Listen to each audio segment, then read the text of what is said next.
It has been really hot today. Welcome to the stream, everyone. It has been really hot, and there's a freaking thunderstorm now. Holy Shiza, welcome to the stream. Harry, welcome on in.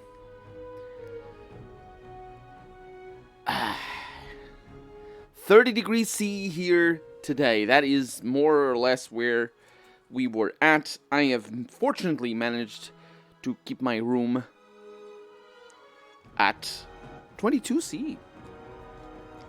Right now, right this moment, it's at 22 C. Let me actually see. Let us go live. Let me show you my face. Oh, I forgot about things. Don't worry about things. I can fix them. I didn't turn the lights on. There you go. You can see me now. Now I can't see the screens, but that's a different matter.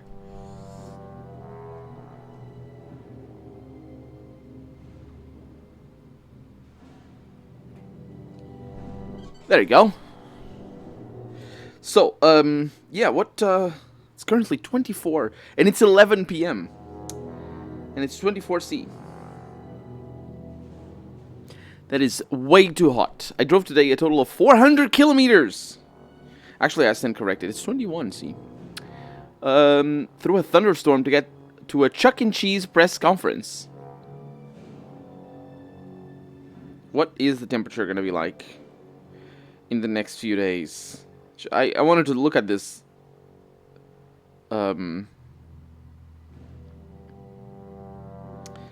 today. I didn't check. It's 27 maximum for the next few days. It's not too shabby. It's over after today, says Holy Chisa. That's it's good. It's good. I can't see anything with. I mean, I can see a little bit. I can't see the details though. Glasses are important. Who knew? Who knew the glasses were important? 9 days of this temperature is long enough. Our hot temperature is only today's like the real hot day. So we are playing Dragon Age. I can't say I remember what I was doing, but oh right. We came here because well, there's rumors. Just this rumor. So what I'll do is I'll look it up online, because I was going to do that, and I forgot, as I often do. Dragon Age 2, Shepherding Wolves. There you go. Game giving me rumors and not letting me go to anywhere, really.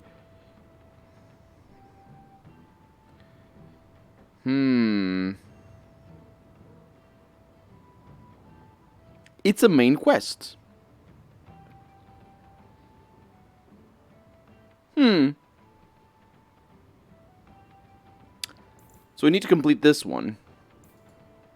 Okay. Yeah, the whole thing about the rumors is bad. I don't like it at all. I'm gonna basically ignore it from now on, because it's a lot easier to just go to different places and see if there's exclamation marks. Rumors, they're bad. Okay, so I think it is time for us to dedicate ourselves to the main quests. So this is our long-term objective, to go into the Deep Roads. This one, we need to tell Javaris that the Tal Vashoth are dead. In the Act of Mercy, I need to go to the location marked on the free marches. Whoa, that's exactly where I'm going right now. Out there. Wounded Coast Approach. A new map. And immediately enemies. What are those? Dragonlings. Right, that's potentially gonna be a little bit on the dangerous side of things. Maybe? It's going alright for the moment. No dragons have been spawned. That Dragonling knew exactly who the most dangerous of us was. I need to be careful because there's loot up there. Let me bring you in here, because I want to use this. Since this doesn't hurt... Oh, it doesn't... There we go. Since it doesn't hurt friendlies, as far as I can tell, that's just pretty good. And then lightning against dragons, which, as we know, is their weak point. My goodness, that was exciting. Well, we're off to a good start. Let's not call it exciting right away. We have an amulet with... It's not nothing.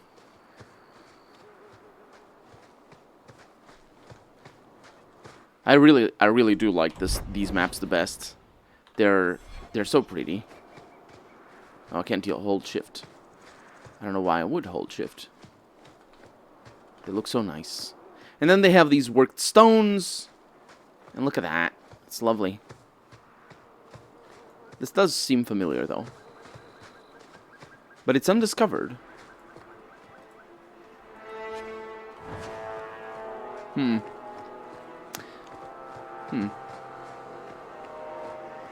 I must say, I'm enjoying this game a lot more because I'm playing it on stream than if I were doing a normal Let's Play. An unedited Let's Play, I should say. Otherwise, I would grow upset at the... It's just wasting time, really. We don't need to have this sort of exploration where we get literal junk. It is, like, literally marked as junk. I mean, it's also torn trousers. We take the torn trousers out off of a dead person in the beach. That's our adventure. That's what we do. Why do we do that? Why do we do these things? I don't know. Ask Meryl. It's Meryl's fault. She's weird. Don't question it. Don't ask her. Okay, there. Yeah, this is a reused map. It's the first one that I actually am able to tell it is exactly the same as before, although we approach it from a different side.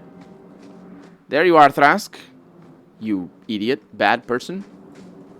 Mistress Hawk, Ariane tells me... Calling me a mistress immediately. ...the circle for her son, Fainriel. I thought perhaps you would be willing to show mages a kindness once more. Do I know you? I am Sir Thrask, of the Templars. Have you already forgotten the man that you are still blackmailing over his poor daughter's death?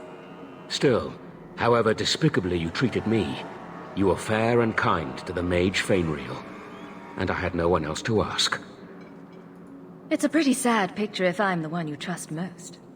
At least you have already shown you would rather profit from my secrets than reveal them to the Order. There are a number of apostates hiding in those caverns. And you've allowed this? I was hoping you might speak to the group.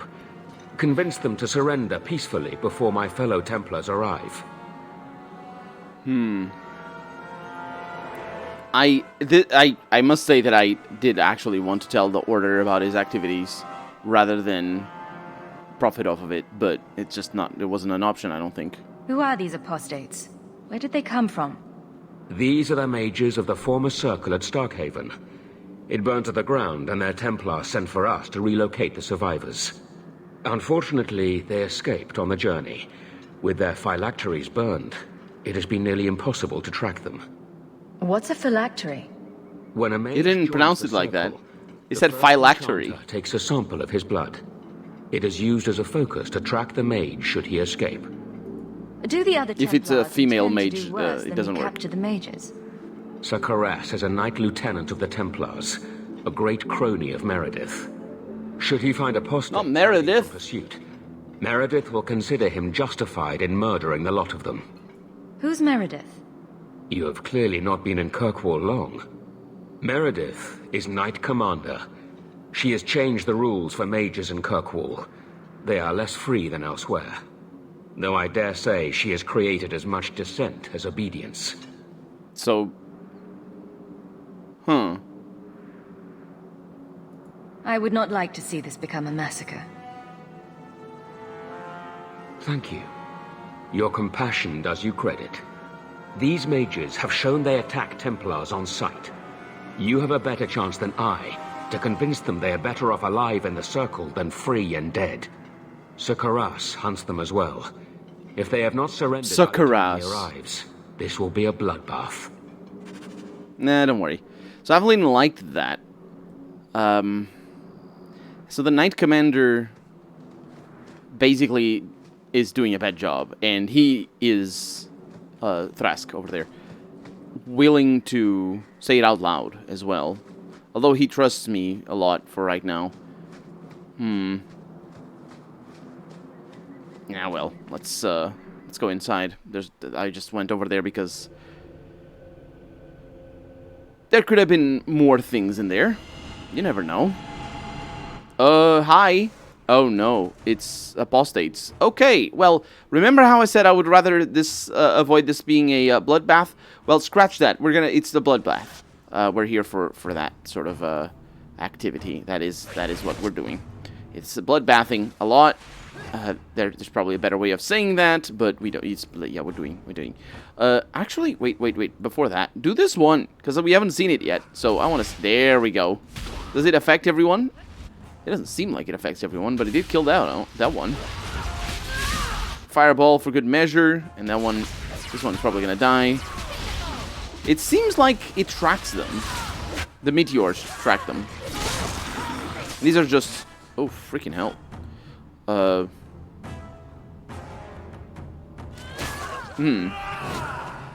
did not see that, oh, seriously? I did not see that Helen died. So now she has half her health. It's fine. Blood magic. Only one way out for these mages now. Well, yeah. I mean, it's not like you can talk to them in the middle of combat or anything. If they attack you, you're gonna have to self-defense them in the face. We have a Ring of Minor Cantrips, which sounds like a lovely thing if you were playing in Dungeons and Dragons, where it would give you more cantrips, maybe? That would be fantastic. But no, it just gives you extra attack. It's for a ring for warriors. Magic Cassie, welcome to the stream. How's it going? Welcome back. Welcome on in. We are murdering mages. Runaway mages. It's just the situation we find ourselves in, unfortunately. Some corpses? May the creators have mercy on you! More corpses. You certainly will not. Let's do this. That is reasonable. I'm pretty sure what happened was that the zombies attacked Helen before, and that's why she died. Because I mean, she also doesn't have that much health, to be fair, but...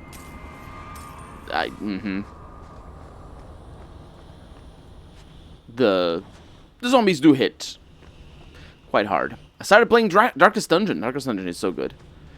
I'm glad you're having fun with it. It is. It's one of my favorite games of all time. It's fantastic. Fantastic game. You do need to learn how to deal with the stress, because it's a very stressful game, especially if you're playing with the expansions. It's harder. The expansion makes the game harder, I think. In my experience. The other day somebody asked me if I was going to do another Let's Play of Darkest Dungeon. I have 3 different Let's Plays of Darkest Dungeon. I think Darkest Dungeon was like my second Let's Play. Was it? I actually don't know. I remember some of my first few Let's Plays. The first one was Neo Scavenger. But I know there were Fallout 1 and Fallout 2 very early. But Darkest Dungeon was one of them, and Battle Brothers as well. Well, they don't seem to be interested in attacking us. Well, they are now. Are those dragonlings? They are. No, they're not. They're just corpses. Okay. Not too bad, not too bad. Because now I do this. And then I do a fireball. It's a little bit more localized. Perfect. And then I just attack this guy. I can start working back there as well. For good measure, because this guy's going to last a little bit. Yeah, look at that. The fireballs just don't fall where you think they will. Maker's blessing. I thought I was going to die down here in this tomb. Are you with the Templars? Please. Pigeon Fancier, welcome to the stream. How's it going? Circle. I never wanted to get involved in this. Not when he started making those things. Who is he? Decimus. It was his decision. He kept saying the Templars would label us blood mages if we fled. Why not use it if it's our best tool? He slit his wrist, and the magic, it rose from the blood and woke the skeletons in the cave. I ran. Decimus is wrong. Blood magic is a work of evil, not just a power the Templars keep from us for spite. Well, that's one way of looking at it. Blood magic is very dangerous to use. It's not necessarily a work of evil, because anything can be a work of evil. Any of the magics, but yeah, I don't think he's making this discussion philosophical or anything. Decimus is the leader of these mages. He's crazy. He's He crazy. said with our phylacteries gone, no one could find us. We would be free. I think maybe he set the fire. There must be a demon working through him. No normal man would profane the dead like this. Yeah, well, that's how it goes. The Templar Thrask is waiting outside. Surrender to him and you won't be hurt. I surrender. Take me to the Templars. I don't want anything to do with this blood magic. The rest of them, they're still following Decimus. He's gone mad. I think he'd kill us all just to take the Templars down. He's really driving the point home of how crazy Decimus is.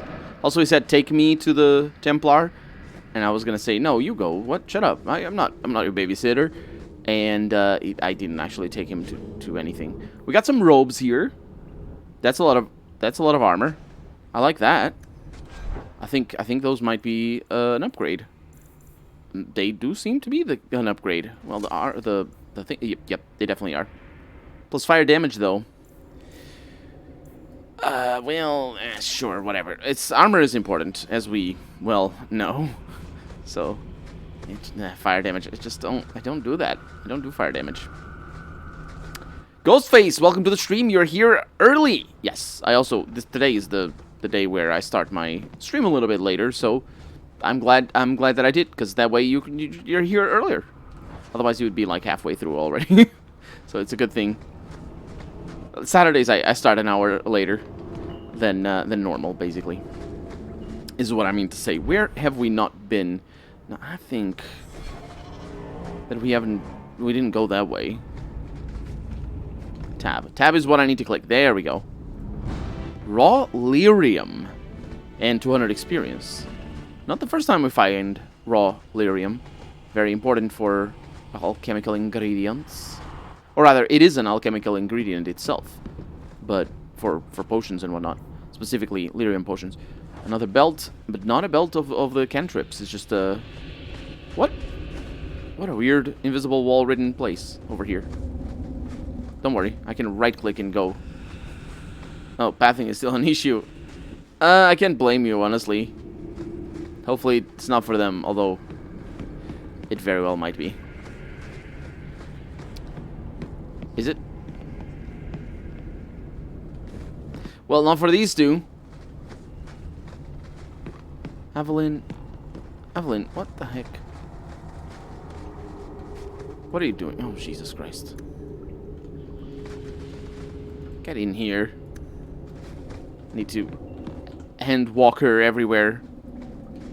Okay, moving on. More irrelevant fights? Because I don't need more irrelevant fights. Give me a relevant fight. Give me something that's good and important. We got something that's good and important.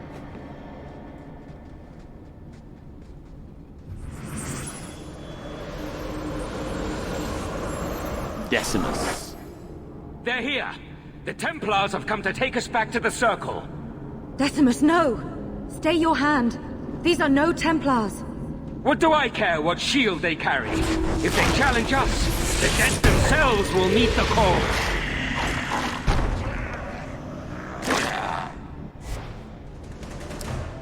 Ghostface says, so I'm wondering what your transportation situation is like in Portugal. Is it like New York where everyone takes taxis, or is it where, like here in rural Mississippi, where you're screwed if you don't have a car? So there's a lot of, it depends on where you are in the country. If you're near a metropolitan area, you can definitely get a bus for pretty much anywhere. And so there's hubs that use... there's hubs that... basically bus hubs that serve as... Like, for example, if I want to go to Lisbon by bus from here where I'm at... Actually, bus probably wouldn't be the best idea. I could get a bus from here. There's a bus that goes to a to a train station that's like 5 miles, something like that, away from me right now. I'd have to check the website to see when, because I don't take the bus. But there's bus that takes you to either you go to the capital or to wherever you want by bus, or you go by train. There's also the metro, basically the subway. The reason why that matters more than probably in American cities is because our cities tend to be very crowded rather than sprawling. So the metro, or the subway, we call it metro, but whatever.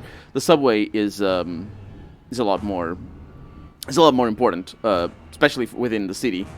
But even the subways tend to be, the lines themselves tend to be pretty wide-reaching. Like, for example, the one near the city where I'm at connects multiple cities, the subway itself.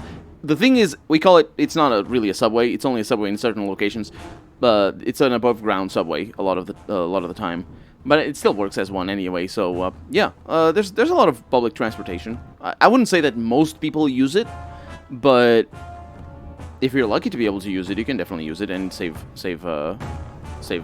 time and money. But yeah, there's, I think it should be a lot better, public transportation. But it's not very common that people take taxis or anything. I do imagine in rural Mississippi, and I as far as I know, in the vast majority of the American territory, basically, and I say that even in big cities like in California, if you don't have a car, you're screwed. And that's partially because the cities are so big, everything is so far away, but at the same time, it's also partially because the public transportation system is not well developed. So yeah. I hope that answers your question. So, I want us to not be here. Us not being here would be a nice thing to be. Yes. Here is a much better place to be. Sort of. A little. Yeah. Yeah, this is good. Oh, lovely. Okay, so now I get Evelyn to tank. Hello. And that's that. And then I have Meryl to murder. Over here. So first things first, this thing is going to stay here for a little while. So let's go ahead and do that.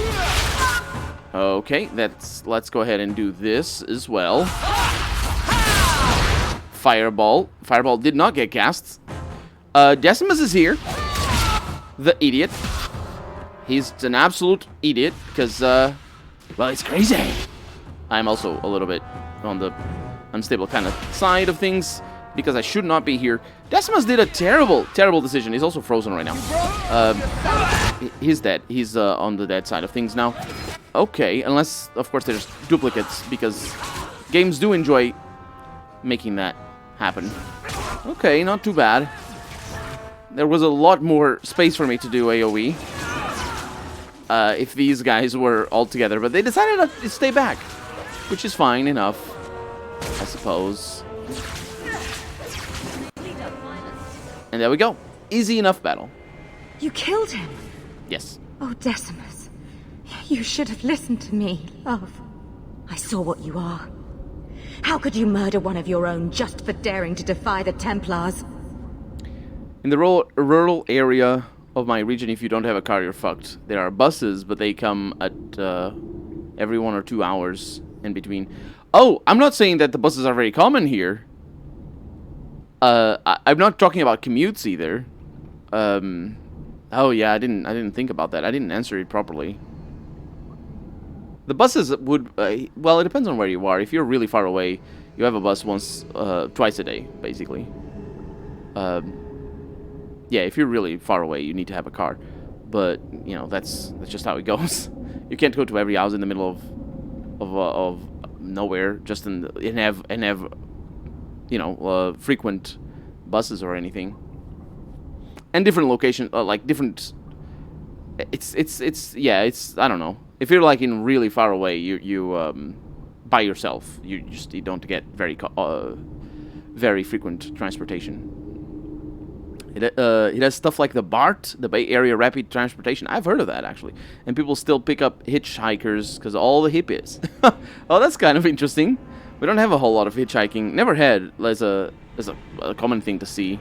People asking for that. It's just also the reason is because the vast majority of the traffic is local traffic. Even in like there's not huge commutes. It's not very common here in Portugal and in Europe in general to have big commutes, like driving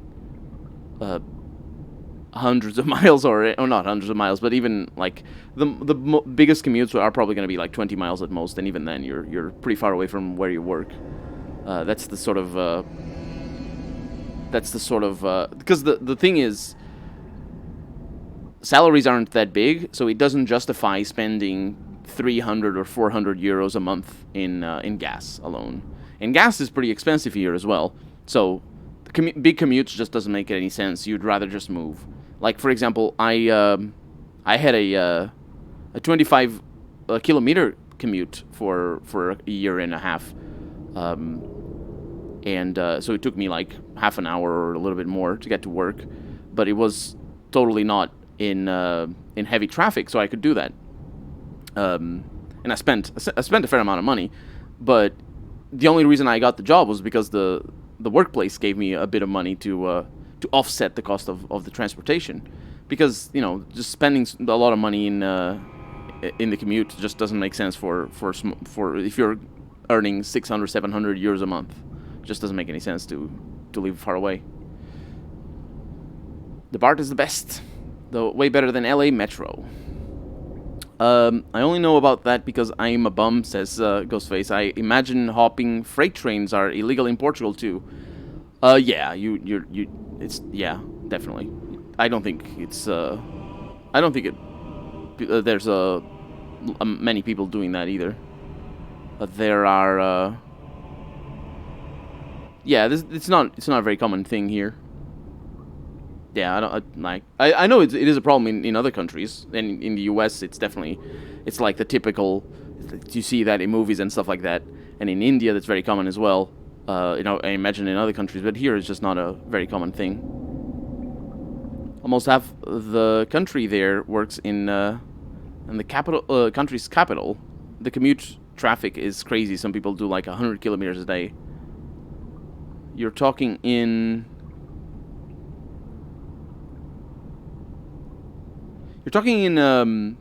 Romania, Harry? 100 kilometers a day, that's a lot. But, I mean, some people for sure do that, but... Oh, county. Right. There are about 10k regular freight hoppers in the US. That is a lot of people, yeah. Yeah, that's a lot of... Just in gas, you're spending so much.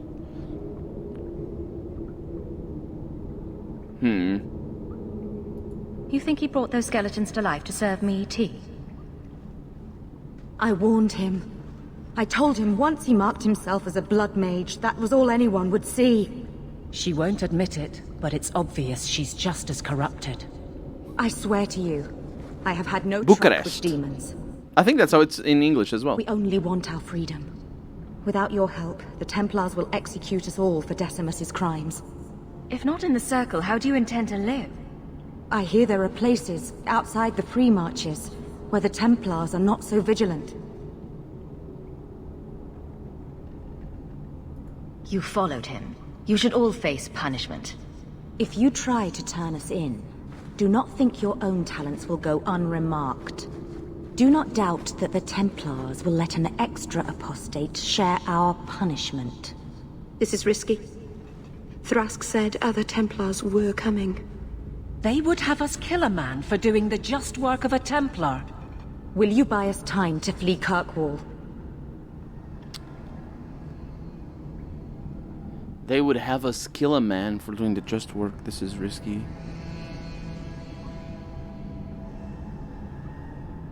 Ooh! I can kill Thrask.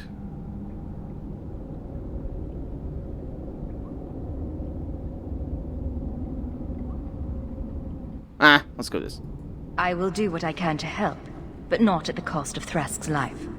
If you will not kill him, then you must convince him you killed us.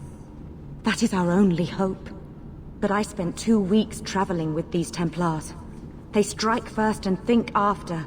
They are far easier to kill than to fool. Oh, everyone liked that. Ah, that was great. I was trying to read their what they had just said, because Aveline was like, "Who they would have us kill a man? Who is they here? What are we talking about here?" And obviously, they is the apostates, and a man here is Thrask. But so I had to think a little bit about that. But everyone liked that, which is great, and Meryl liked it most of all, which is even greater. Terry, the other people don't matter. Terry, I just want to get out of here alive. We will speak no more. I would not wish any Templars to overhear we still survive. over here. That's not. Is that correct? Do you overhear? Did you survive? I think that's just normal hearing. You don't need to overhear. Just hear. Just hear that you still survive. Anyway, let's go back to Thrask and tell him that they died or something. Save one with big boobs. All of them have big boobs. They're all very well endowed. There's just to save one at random, and it's coming packed. It's coming back. There, she's coming packed. Oh no! The blood magic is still around. Fortunately, I have the best girl in front, which means murder. Well, it's not murder. It's nice, but it's still. Let's do it like this. I'm pretty sure Aveline. Yeah, that stuff doesn't hit them. It's incredible. There's basically no friendly fire. How is that possible? Look at that. Is that true? There's no friendly fire? I can just use whatever? I mean, I like using whatever. Okay. No, kill them. Kill them. I didn't have anybody selected there. Okay. Well, these guys showed up. This definitely wasn't here before, because I came through here and there wasn't any person. That said, we did get loot, so let's have a look-see. Not at the junk though.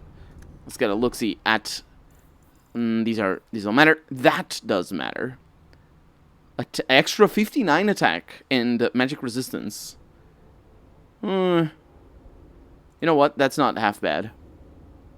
That's not half bad. And the etched. Apparently, the game really thinks that is a good thing. And this one, this is not as good. Oh wait, really? Oh yeah, this thing for extra fire damage, pretty good. Pretty good.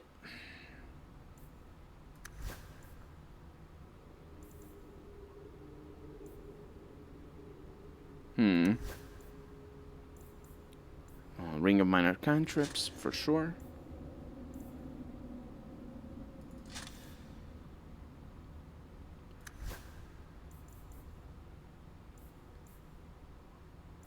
Plus fire damage. Don't need that. Yeah, everything's fine.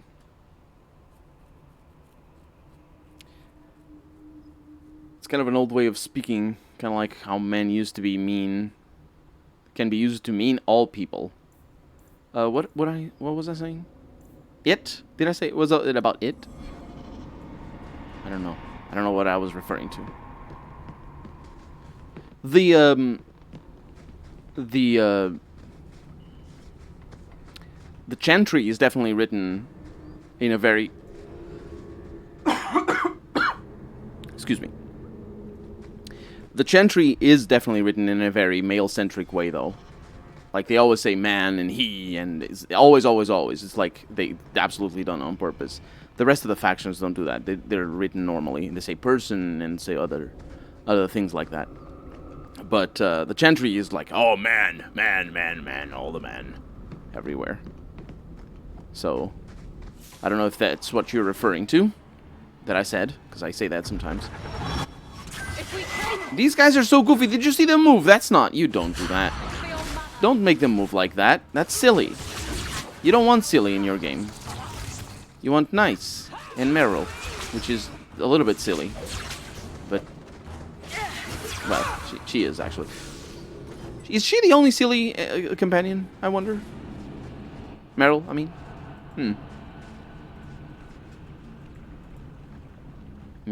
Oh, there it is.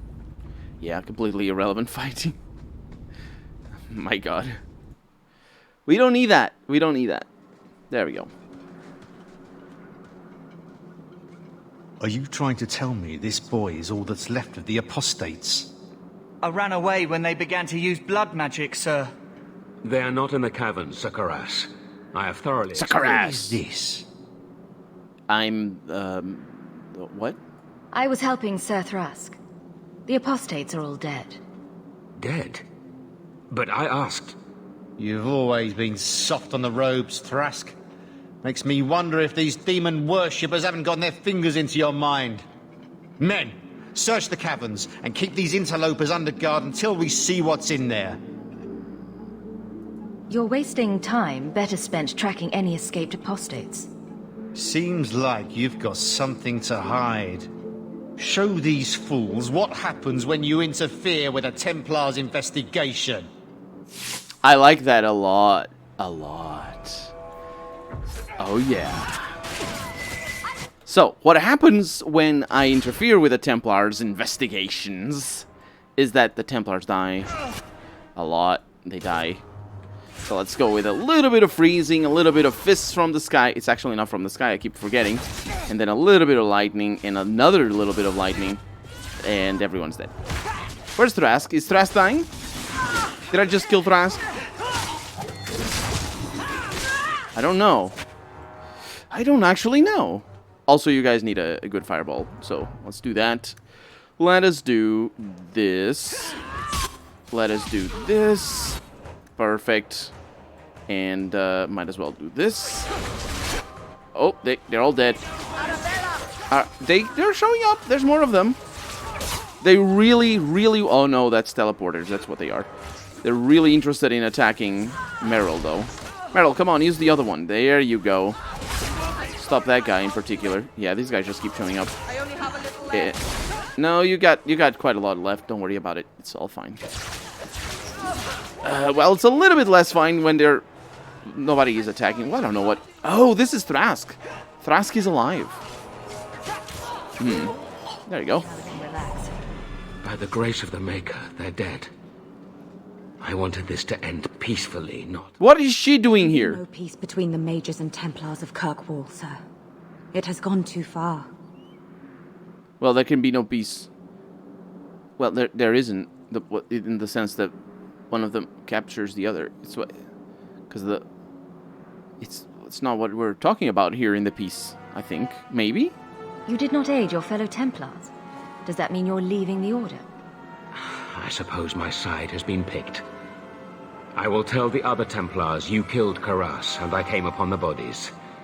I will give a false trail to follow. Thank you. And thank you. Please accept this as the only reward I can offer. I dare not carry a staff with the mark of Starkhaven on it now. This has been more than I expected. We must away. As must we. Come, Alan. I'm sorry you were the only one I could save. No, you saved the other ones as well.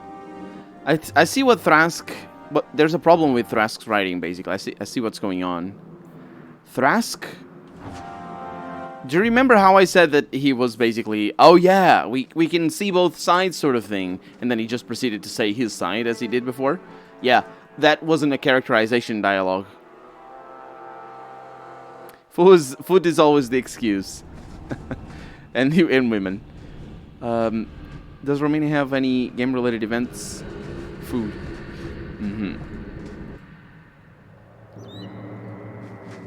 So So that's why I said that Thrask is sucky. But then, here, he had a very clear change of heart. Well, so he didn't. The thing is, he didn't have a clear change of heart. He's just written inconsistently, I would say. Either way, we're good. Oh, you can't use that. Really? It requires weapon and... The Edge of Song and Glory... Why does it require weapon and shield? It's a one-handed weapon. Is it like a... It's a longsword. I don't... No. I don't understand. And armor... Cannot use it. It is a good armor for sure, but...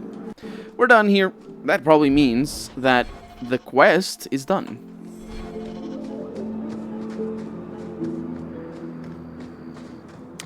Peace is a lie. There is only passion. Through passion, I gain strength. Through strength, I gain power.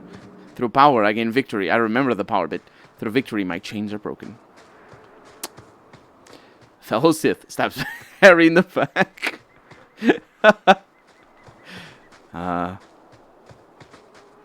Them Sith, am I right? And I think now we can go to the docks because of the black powder promise. We have gotten this mission so long ago. They were like, oh, tonight in the docks. Oh, actually, it wasn't tonight. Tell Javaris that the Tal Vashoth are dead. Go to the Kunari compound by the docks at day. I thought it was at night. I'm also thinking, how does that work? It's closed. I've been here. Excuse me, was I here? Let me pass. I have business with the dwarf Javaris and your Arashok. The short mouth, yes. Enter if you must, Basra. You go on ahead. I would rather not. An awkward time to run off, Isabella. Ah, you know I'd never leave you. It's just that I really have to leave. Now. Alright. In that case... let's bring her back. Oh! Interesting. Oh, look at that. You can see all the faces. It's 6 faces. What? There's 7 of them. That's not how it works. You can't fool me. Who else am I gonna bring in there? Anders? And Anders has a level up. Let's go ahead and do that. Hey, Anders, you need willpower. And you need magic. And you have 1 ability point. Let's go for Elemental Mastery. The sooner the better. And let's also give him some nice things. Like this Chanter's Staff. Good, good, good. And some rings and things. What about this amulet? Do you like it? No? Okay. See? Inventory management is really good, actually. Just because it's so simple and easy. It actually is a good thing for allowing you to mix and match characters. Because that's a problem with inventory management in the first game, is because it is so difficult to... Well, it's not difficult, but it's time-consuming for you to keep track of all your items and who has what and what is equipped and what is nice. That it makes it a lot more of a lot more important for you to stick with the same party all throughout the game. And this game makes it a lot easier for you to actually switch the party around, which is a good thing, because you want to switch the party around, because you want to deal with them. You want to hear different things. Although Evelyn stays with us for the entirety. And Meryl is also going to stay with us for the entirety. We don't have a thief, so I guess hopefully things don't work out too badly. Enter if you must. I must. Excuse me. The Kunari. Let's learn about them. The people of the Kun are perhaps the least understood group in Thedas. By whom are they least understood? I don't know, by the clouds in the sky. The Kunari wars were brutal, but so was the Chantry Schism. Capital C, capital S, by the way. So was the fall of the Imperium? Some of this misunderstanding is an accident of nature. The race we call, quote, Kunari, unquote, are formidable. Nature has given... The race is formidable. Nature has given them fierce horns and strange eyes, and the ignorant look on them and see monsters. Some in the ancient of... I can say that again. We can't have nice things. Some in... Oh my god. I need to drink, because my voice... I don't have water. I have a little bit still. That's enough. I will have to check that... Oh. Some is... Oh my god, I need to go and grab some water. I'm very sorry. Because otherwise I'm just going to need to clear my throat for days, and it's going to scratch it.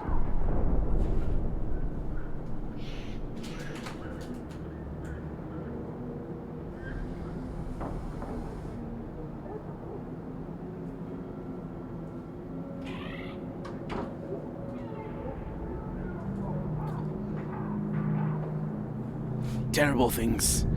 With the two computers working away at recording and playing and all the things, it's 27 degrees in my room. It's still comfortable. A large part of why air conditioning works is because it makes the air drier, so it makes it easier for your sweat to work. Because if the air is very moist, humid is the word, then your sweat doesn't evaporate, which is how sweat cools you down, is by evaporation. In theory, the event will also take place this year, but oh, you're talking, yeah. What is it? Is that a Kenshi cannibal?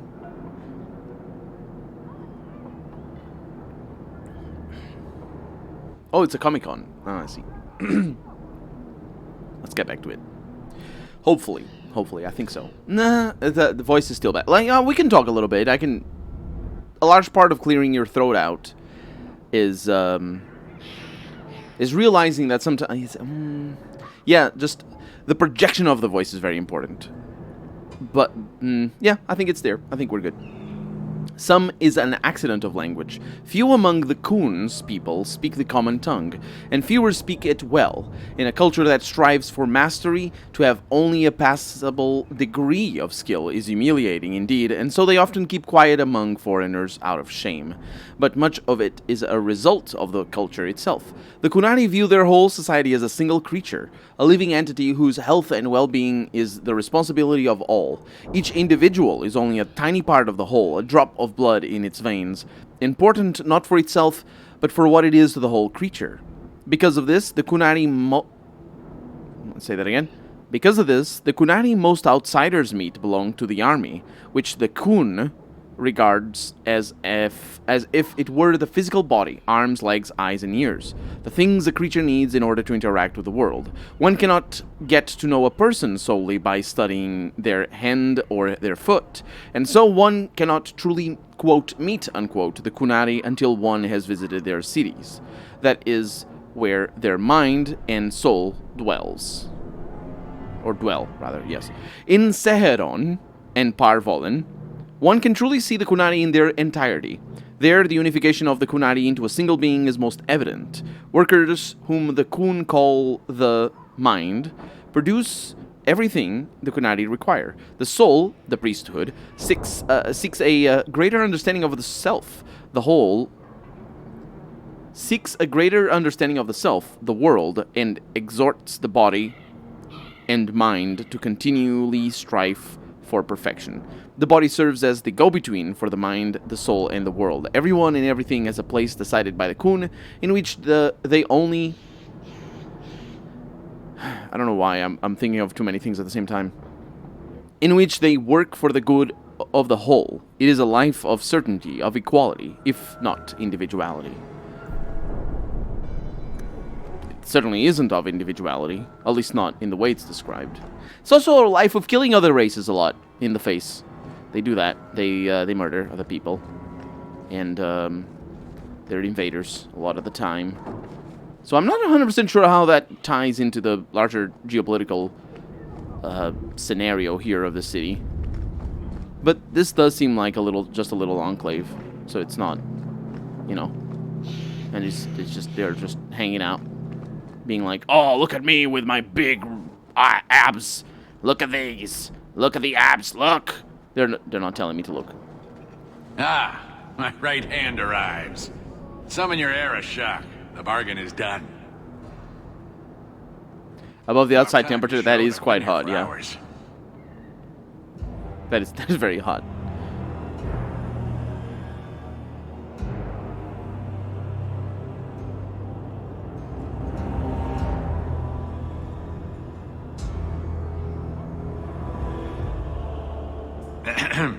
Illustrious Arashok, I am here to report that your hated Tal-Vashoth were felled, one and all. Right? Yes, they were. So, I'm ready to open negotiations for the explosive powder, as we agreed. No. He's not getting it. Say something. You arranged this. You deal with it. Well, you see, it is customary that effort deserves reward. I think I've shown how common need could benefit us both. You asked for the Gatlock and were refused, so you invented a task and then paid to have it done. You failed your own goal. You have proved your wealth not worth, and Kunari still owe you nothing. I did his dirty work. That debt stands. Does it, dwarf? You said yourself there was no bargain. I'm not getting a sodding thing out of this.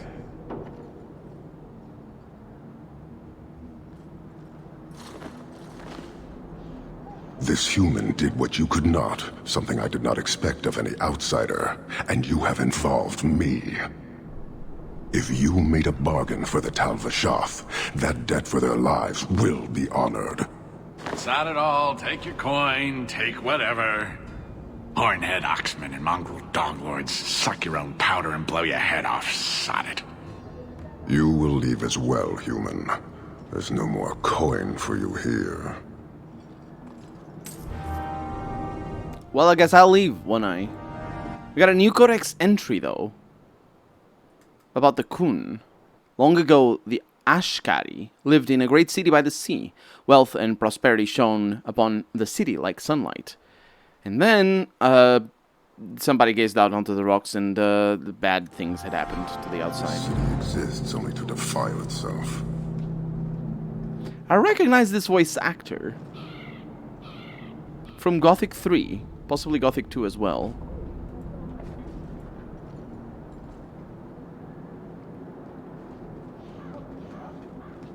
Why do you bother me, human? The dwarf paid you. There is no more. Your kind thinks selfishness and want are normal. This city, all of it, leaves a bad taste. If you despise this place, why haven't you left?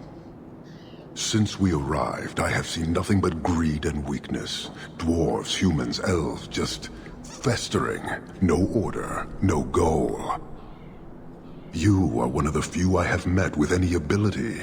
And yet this too was random, a result of selfishness. I cannot fathom how a mire like this can be justified. You say we should leave, but how can you bear to stay in this chaos? I agree. It's a mess. But you don't see that as a problem? I see it as an opportunity, and I intend to take full advantage. Karasten are soldiers. The Qun made it so. They can never vary from that assigned path, never be other than they are meant to be. But they are free to choose within that role, to accept and succeed, or deny and die. Glory is clear and defined. They're like samurai. It is an undeniable certainty. What full advantage can you take without that authority? There's no authority in them. They're the least authoritative things. They're just slaves. Huh. Look at that. There's a line saying exactly what I said. He's free to choose to obey. That isn't contradictory to you. He chooses to be, as do we all, long before any of your meaningless freedoms are presented. I am not the one to educate you. I did not intend to land here. But this city may demand certainty. I suspect we are done, human.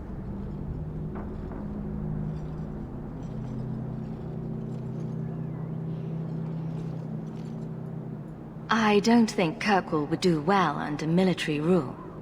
The rule of the Qun is not military. It is discipline and order. How is that different? To your limited understanding, it is Interesting. not. You fear soldiers that arrive to remove your pitiable vices. But they do not control Qunari. The Triumvirate divides and governs. One is nothing without the others. I see. Can you tell me about the other two parts? No. Then we can learn nothing. I am no more equipped to explain than you are to understand. Arishok, Arigena, Ariqun, pillars of the Qunari, of the nation that must be. There is but one way to know these things, human, and I have yet to decide if it must be done. You're a long way from home. Why did you come? To meet a demand of the Qun. Which was? It is a matter only the Qunari understand. We remain until we fulfill the demand of the Qun. Or until the demand changes. Yeah, they're just here, ready to invade the city. Basically. You guard your powder carefully. It is a tool that can only be allowed to exist under the ordered authority of the Qun. It could benefit many people. It does now. Just as swords benefit warriors, but are not given to children. Well, your children. No, they are. It's just whatever. How many Qunari have you lost to the Tal Vashoth? None. That seems unlikely. We lose nothing when weakness abandons the Qun. It is the Tal Vashoth who have lost themselves. Farewell. Panahedan, human. No, you're a Panahedan. How dare. Well, I guess that's it. Thanks, mate. I'll see you later. I wonder what's going on with the... I forget her name. Isabella. That she doesn't want to go there. I want to talk to you. Sometimes, I come to the docks just to look at the boats. Look at the ships. I wonder where they're headed. Oh yeah, I remember that line from her. Okay, so that mission is done as well. Yeah. Varric's contacts say that a Chantry sister has been flashing coin around Lowtown. Now this updates. Huh. Yeah. Let's go to Lowtown then.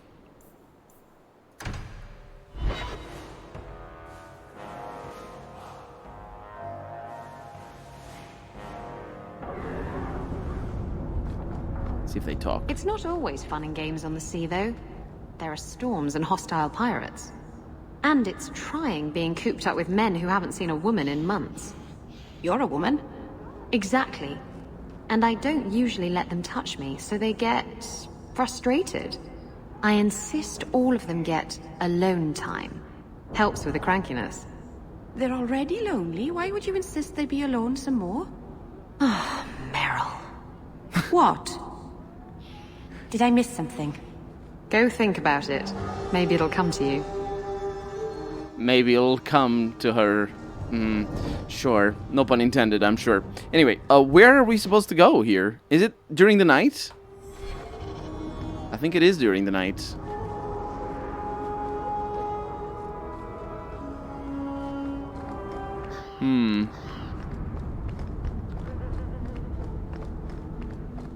Let's come back to during the night, I suppose.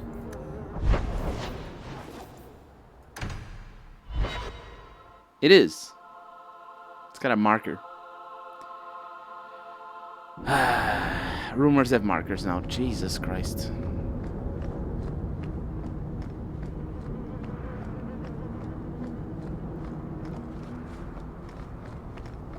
It is during the night. I'm going the wrong direction, though. There you are. Sister Patrice. Here, miss. Word is you're looking for help. And paying well. I need someone native to the dark places beneath Lowtown. If you claim as much, yes, I will pay. I am. Let's just step into this alley and me and my fellows can have a look at the money on offer. Can you get this deep into Lowtown and be that stupid? It's action if we want it. Always money in saving fools. Yep. Oh, we're just right on it then. Okay. You said, what do you say? Don't like interruptions, not when this mark is so promising. Get them. Alright, okay, whatever. So y'all get stunned in the face. We got a little bit of speed for good measure, and then I'm kiting these guys. Because they're all melee, so they will die. There's a little bit of a chug, for whatever reason. Possibly because spells were being cast, or because enemies were being spawned. Well, thank you for your timely intervention. I am out of my element. A foolish risk in Lowtown. I had to come here to get the type of person I need. Someone of bloody skill, but also integrity. Perhaps the kind who might leap to someone's defense.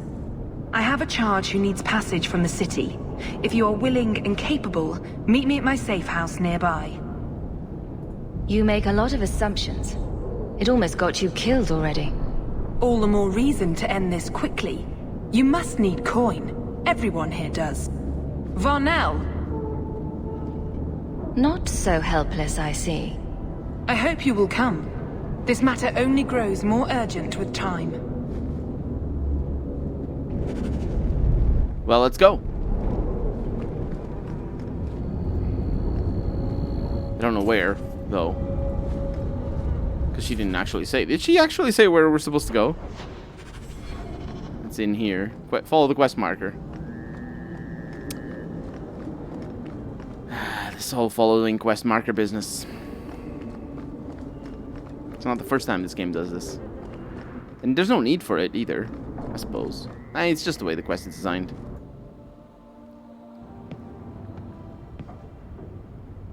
I am expected. I thank you for coming. This matter is delicate, and I need someone of limited notoriety who will not link this to me. It is an escort, but I think you will agree the nature of the party makes this unique. If this is criminal, I already have enough trouble. I should think you're about to have more. I am Sister Patrice. This is my burden of charity. Shiva Da. Would even a Templar bind a mage like this? A survivor of infighting with their Tal Vashoth outcasts. I call him Katojan, a bridge between worlds. The Viscount and others feel that peace begins with appeasement. This mage would likely be returned to his brutal kin. He can serve a better purpose. I want him free. He must be guided from the city without alerting his people, or being seen in my care. If you are so intent on this... What a weird thing. Yeah, he's one of the guys that we talked to before. I realize the Qunari presence is more than a test of faith. It is an open challenge. Oh, this is the main mission, yes. But for now, I must act on my own. Helping this mage shows how Qunari heresy cannot be ignored. His flight is vital. Is freedom so helpful? A new life with that collar seems doubtful. And yet it is more than he has. My reach is limited. His struggle is his own. It just seems like releasing a bird, cage and all. We do what we can to step toward what is right. That must be enough. You are not interested in who you might be hiring? If you were important enough to know, I would need someone else. But if you insist, what is your family name? My name is Hawke. Strong. Very Ferelden. The Qunari have hardly pressured the southern nations.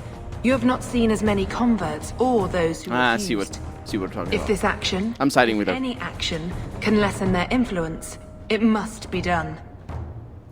Will he help? If I trust him at all. I don't know his capabilities, or if he can function at all in that collar. But I think he knows we are his only way out. You think? He's followed every direction and made no aggressive moves, even when taunted. Were I in his place, I could have fled. Kunari or not, I can only assume he wants to be led to freedom. And if you're wrong, I have to deal with it. That is why I went to Lowtown. You are either capable of the discretion and skill that I need, or you are not. You don't just stumble on something. Someone like this. For all their blasphemous certainty, the Kunari do have deserters. Those who seek freedom are hunted mercilessly. Tal Vashoth. They seem to accept the role. Even their rebels conform. Savonel observed one of their bloody exchanges. This poor mage was the only survivor. And you think this mage was being hunted? I'm certain no thinking creature would willingly submit to this. If he was not running before, he has seized the opportunity now. I've had dealings with the Kunari leader. He'd want to know of this. You have dealt with their leader? If you have interacted with Kunari, you know how they treat those who leave their heathen order. The Arashok would doom this poor creature. But knowing them is useful. If they challenged you, attacking an ally would only confirm their barbarism. You are still right for the task. I can get him out of Kirkwall. He's a bit conspicuous for the streets, though. Why would they do this to him? This mage will be a fine example of how cruel Kunari are, even to their own. But only if this plays out just so. The passage here leads to the warrens of the Undercity. It is dangerous, but that is why you are hired. Good luck. Meryl liked that a lot. So I'm siding with her here because she wants to decrease the power of the Kunari, which is important because they will invade this place the moment they have the choice, and they are absolutely cruel. They're definitely cruel, and there's other words to use there. Katojan, is it? You need to be led out of the city.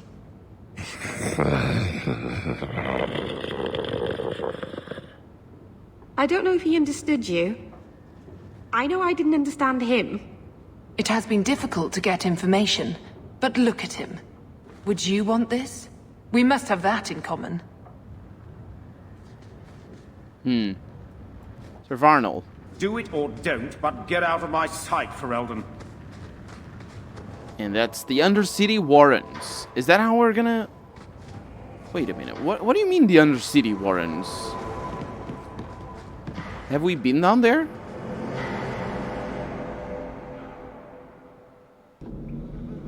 Maybe. He's just here. He doesn't talk, though.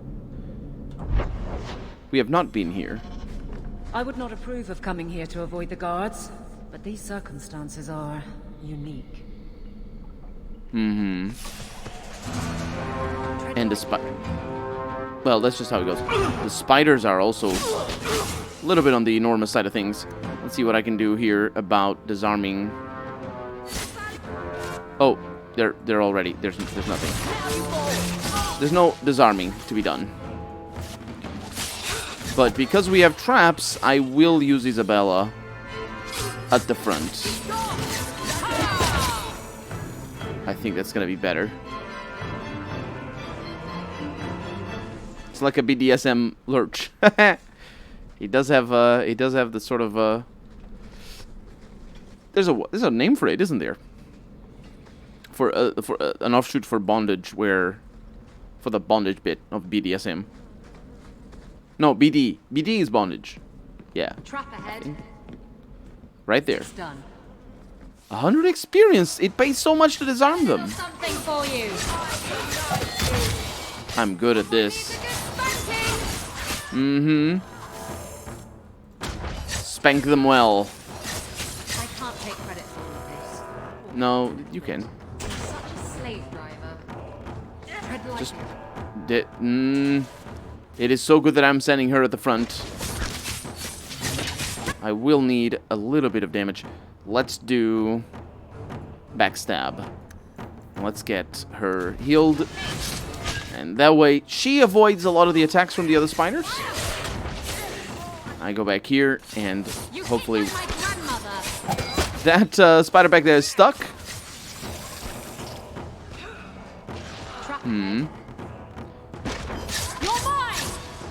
A little. Good. He's just moving. He's not even helping.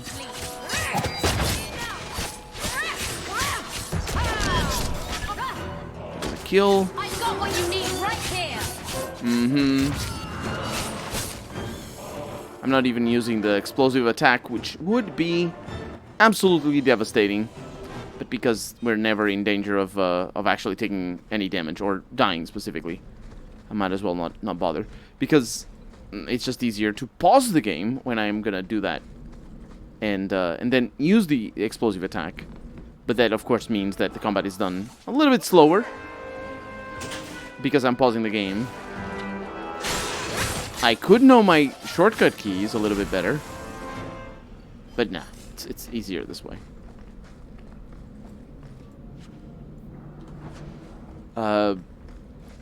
Rogues are fun in this game, Pigeon says. And he likes to watch Wink Wink.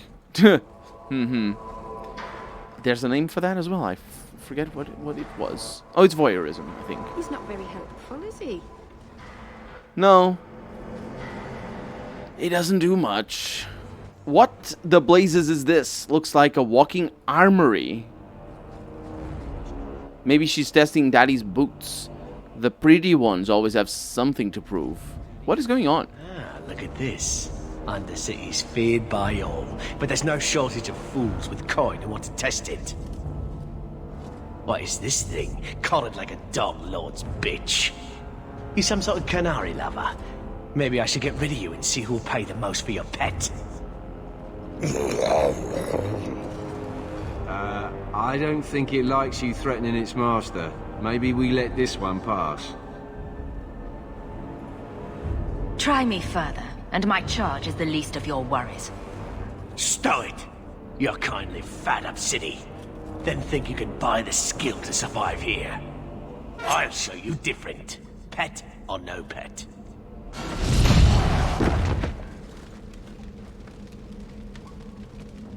By the void! Kill it! Kill them all! Did he just aggro them for no reason? It didn't even do any damage. He didn't even do any damage. Okay. I'll have best girl do damage. Did they all die just then? They all did die a little bit just then. Oh, hi! I didn't see you there. Fireballs, then. Oh, yeah. She does tremendous amounts of damage. And she will continue to do tremendous amounts of damage because I will continue investing in her magic. Rather than everything else. The danger has passed, Katogen. Calm yourself.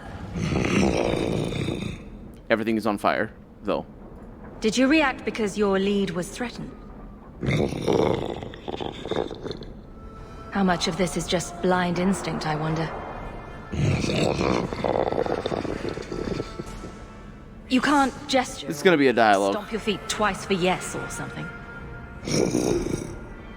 The sister has assumed a great deal from a few grunts and twitches. You did what I said. Did I hit the right phrase or something? Right. Could have expected that answer. Keep control. And remember who is on your side. Of course. I expected no different. Then why did I get such a huge dialogue tree for just self-indulgence, really? It's alright. I like to self-indulge as well. That was basically a force attack, yeah. That was weird.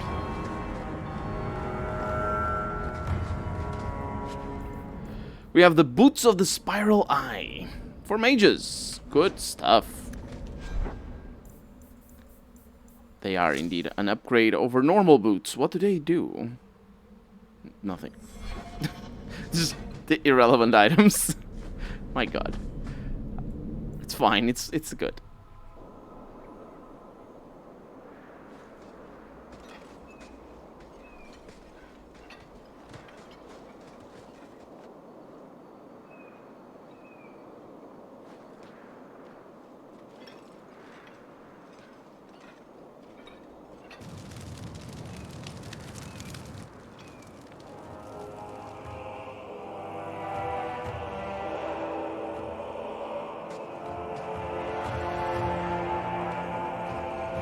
It's not being much of a problem to me. I am Arvarad, and I claim possession of Serabas at your heel. The members of Iskaratam were killed by Tal Vashoth, but their disposal leads only here, to Serabas and you. So far, that hasn't affected me, Harry, because I am just playing, because I'm playing on stream basically, and I'll just edit everything out of the game. It's always been like that for me since I started doing YouTube, is that anything that I do that is off camera doesn't count. It's not part of playing the game. It's part of having a YouTube channel. So I feel the same way. Basically any combat that doesn't matter, or finding loot that doesn't matter, it doesn't really affect. It's a good thing. It's a good thing that it doesn't affect, because I could see me being, I don't know. It isn't over much. I have played games that are super boring and enjoyed them. It isn't too much. There's not a whole lot of shitty loot so far. I'm a patient man. Sometimes.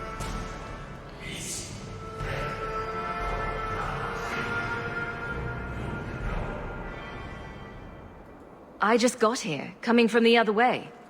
If there was a trail, I didn't leave it. Yet you are here with Serabas. The crime is his freedom, his leash held by unknowing Basra.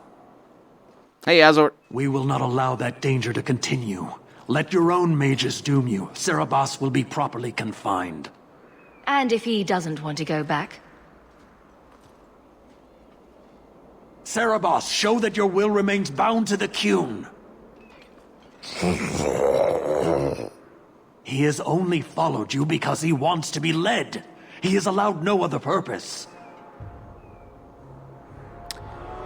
Arrived at Nameless King in about 25 hours. That's good. Nameless King.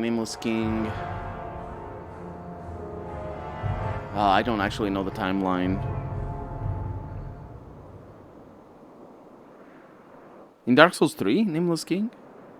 Isn't that a Dark Souls 2 boss? What the hell is Nameless King?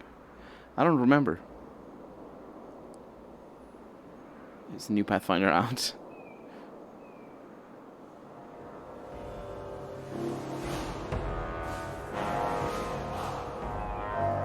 The sister called him Katojan. You are Serabas?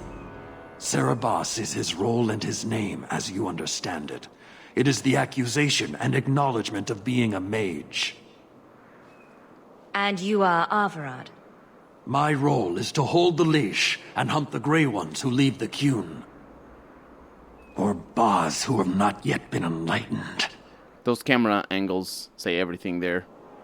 You don't care that someone abused your dead to get you here? No doubt they were cast from your shoulders as you or your partner thieves. Oh, that one. Yeah, that's a difficult one. It is a crime whose victims are beyond caring. It will be dealt with, but the greater threat is clear. It is my role to secure Serabas. It is the role of another to purge the perversions of your kind. You don't care that someone abused your... It is my role to secure Serabas. Nameless King. It is the role of another to purge the perversions of your kind. Nameless King is a really fun boss, but the first stage sucks. The second stage is really fun. The first stage, the only good thing is that it's relatively easy, depending on your build and your weapon, but it should be relatively easy. For me, it was always easy. I think I died a couple of times. But the second stage is the big challenge. But it's built like Alone, for example, in Dark Souls 2, where it is a relatively small moveset, very focused on timing. You need to remember the timing, and you're good to go.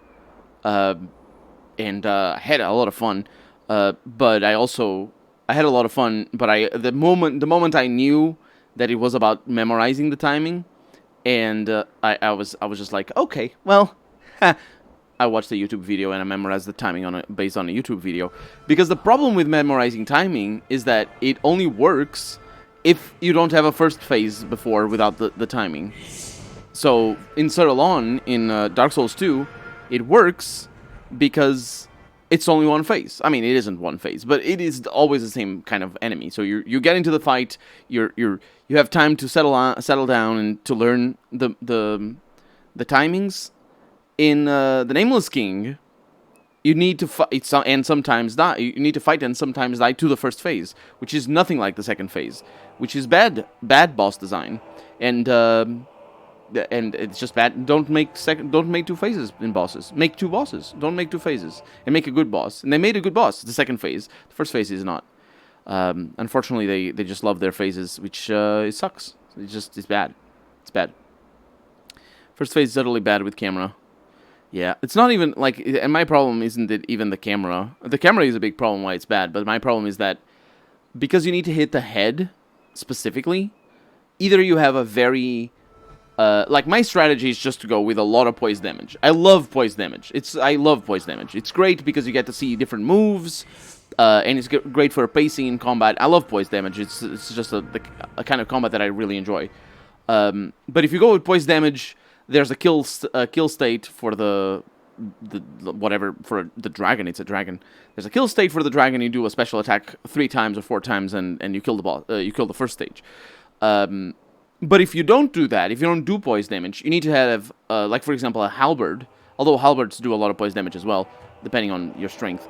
But depends on the weapon. But or a two-handed weapon that is big. You need to sort of hit the dragon or the dragon head when it's going around in a certain tempo, and it's difficult, and it's easy to die to that because it does a lot of damage. It's an interesting challenge. I wish well, it's an interesting moveset.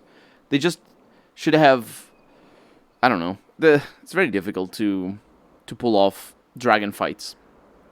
Let me think. It might be the best dragon fight the game has. Or any Dark Souls has. Let's see. So first Dark Souls, dragon fights. They all suck. Without exception. Trying to think of the last few bosses of Dark Souls 1. Yep. All Dark Souls dragons suck. Although Gaping Dragon isn't bad. I mean, it is, but it's good. I think Gaping Dragon is a good fight. It isn't good like today. It isn't good, but back in the day, sure. It's Dark Souls 1. It has very bad bosses. Gaping Dragon is good. Dark Souls 2 has, what kind of dragon fights does Dark Souls 2 have? Dragon Rider is not a dragon fight. The one in the darkness is not a dragon fight. There's the awful ancient dragon fight. There's all the dragons in the Eyrie or whatever that place is, and those are just bad, astonishingly bad. I mean, they're not astonishingly bad. Dark Souls 1 as the lava area, that's astonishingly bad, and the centipede one, that's astonishingly bad, and the guy that's a prisoner in the lava place, that's also astonishingly bad. No, the dragons in the Eyrie are not astonishingly, they're really bad, but they're not astonishingly bad. I think Dark Souls 3 probably has the best dragon fights, and that one is probably the best, that first stage. I always do dexterity builds, so 5 hits and dragon is dead. Oh, nice. I have huge damage, but I'm squishy, so I get two-shotted in second phase. You know, it should be okay. If you get two-shot is okay. You can definitely, it's the kind of boss that you can definitely beat without taking damage. I mean, it's difficult, but it's the boss that it's like made for you to beat without taking damage. Even the first phase, you can definitely get not take damage. Just get a mini nuke. By the way, Marble Avengers, says Azor, the game Deus Ex died for, has received... That's right. That's the game Deus Ex died for. Because Square Enix is shit. It's not as bad as Electronic Arts or Ubisoft, but it is still shit. Has received a new big update. It's polishing that turd, man. Just polish that turd.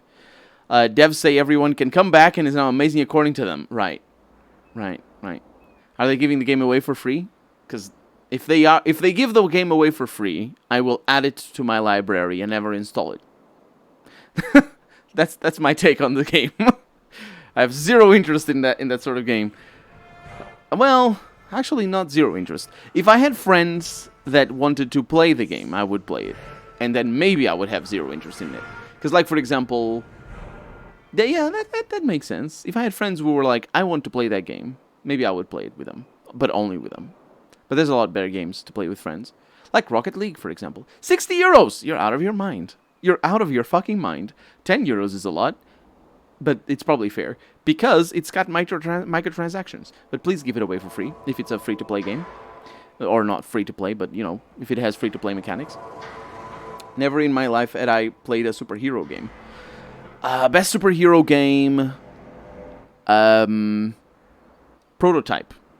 Prototype is best superhero game. It's just a MTX simulator.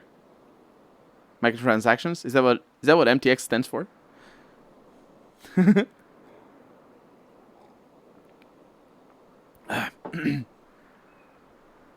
He is bound and abused, and you want him caged. Why? The power that he has, that all Cerebos have, draws from chaos and demons. They can never be in control. So you fear them? Just like everyone. We leash Cerebos because they are dangerous and contagious. Not even your Templars fully grasp that threat. I find it hard to believe that Meryl could be so threatening. Thank you, Hawk. There's no need for such fear. You are Cerebos? Let's Boss see. Cerebos? Vashidan! Nera Setar Karasam! You spewed your words at me like a demon trying to poison my control. Like this mage, the Cune requires your death. But we're no threat to each other.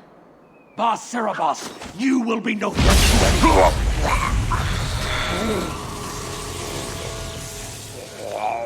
That took a turn. That took a turn. Is still alive, though. Okay, first off, excuse me. Hi, yes, this happens. Secondly, more of this. Oh my god, look at how cute you are, all fallen over. I love it. Let's see. Get me. That. There we go. And now I'm just gonna get rid of all these over here, because... that wasn't very good. It could have been better, is all I'm saying. Ah, lovely. They seem to be quite strong. That might be a problem. On account of the death that they might incur on me. I would rather they didn't, actually, you know, incur death on me. Let's do it over here, see if that helps. It seems to be helping. Let me finish. Ow, I took that to the face. I think. I don't think it was a fireball that I took to the face, but it kind of looked like it. We have a little bit of damage. That's fine. What are you doing? Why are you... I don't know what that was. These guys are archers. Well, they're all on the floor. This guy, you stop it. I'm not your girl. Go away. I'm not here to be your companion. I don't even know what I'm saying. I was just thinking about their abs. What? No! There's more of them. Oh, my mana. Okay, well, maybe I'm not gonna just invest so much magic on Meryl. I'm also gonna invest some willpower. It's pretty bad. Things are pretty bad. And these guys keep spawning, which doesn't actually make any sense because we walked up on them. Did they get reinforcements? Is that it? Okay, let's get a fireball in there because that stuns them. Okay, that's not too bad. Let's try to focus damage here. Nobody showed up over here. There's a pile of bones up there, but we don't think too hard on that. There's a pile of bones everywhere. There we go. Can you stand? Right? You pay money so you don't play the game. That's definitely the case, Azor. I am unbound. Odd. Wrong. But you deserve honor. You are now Basfarad, worthy of following. I thank your intent, even if it was wrong. I know the will of Arvarad. I must return as demanded. It is the wisdom of the Qun.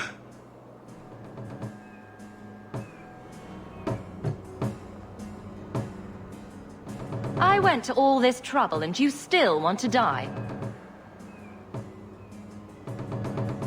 I do not want to die. I want to live by the Qun. Which means dying. Yes. Is that hard to grasp? It is. So the thing is, you pay money so you don't need to play the game. That's definitely the case. But I think there's another easy way to see things as there's another easy way to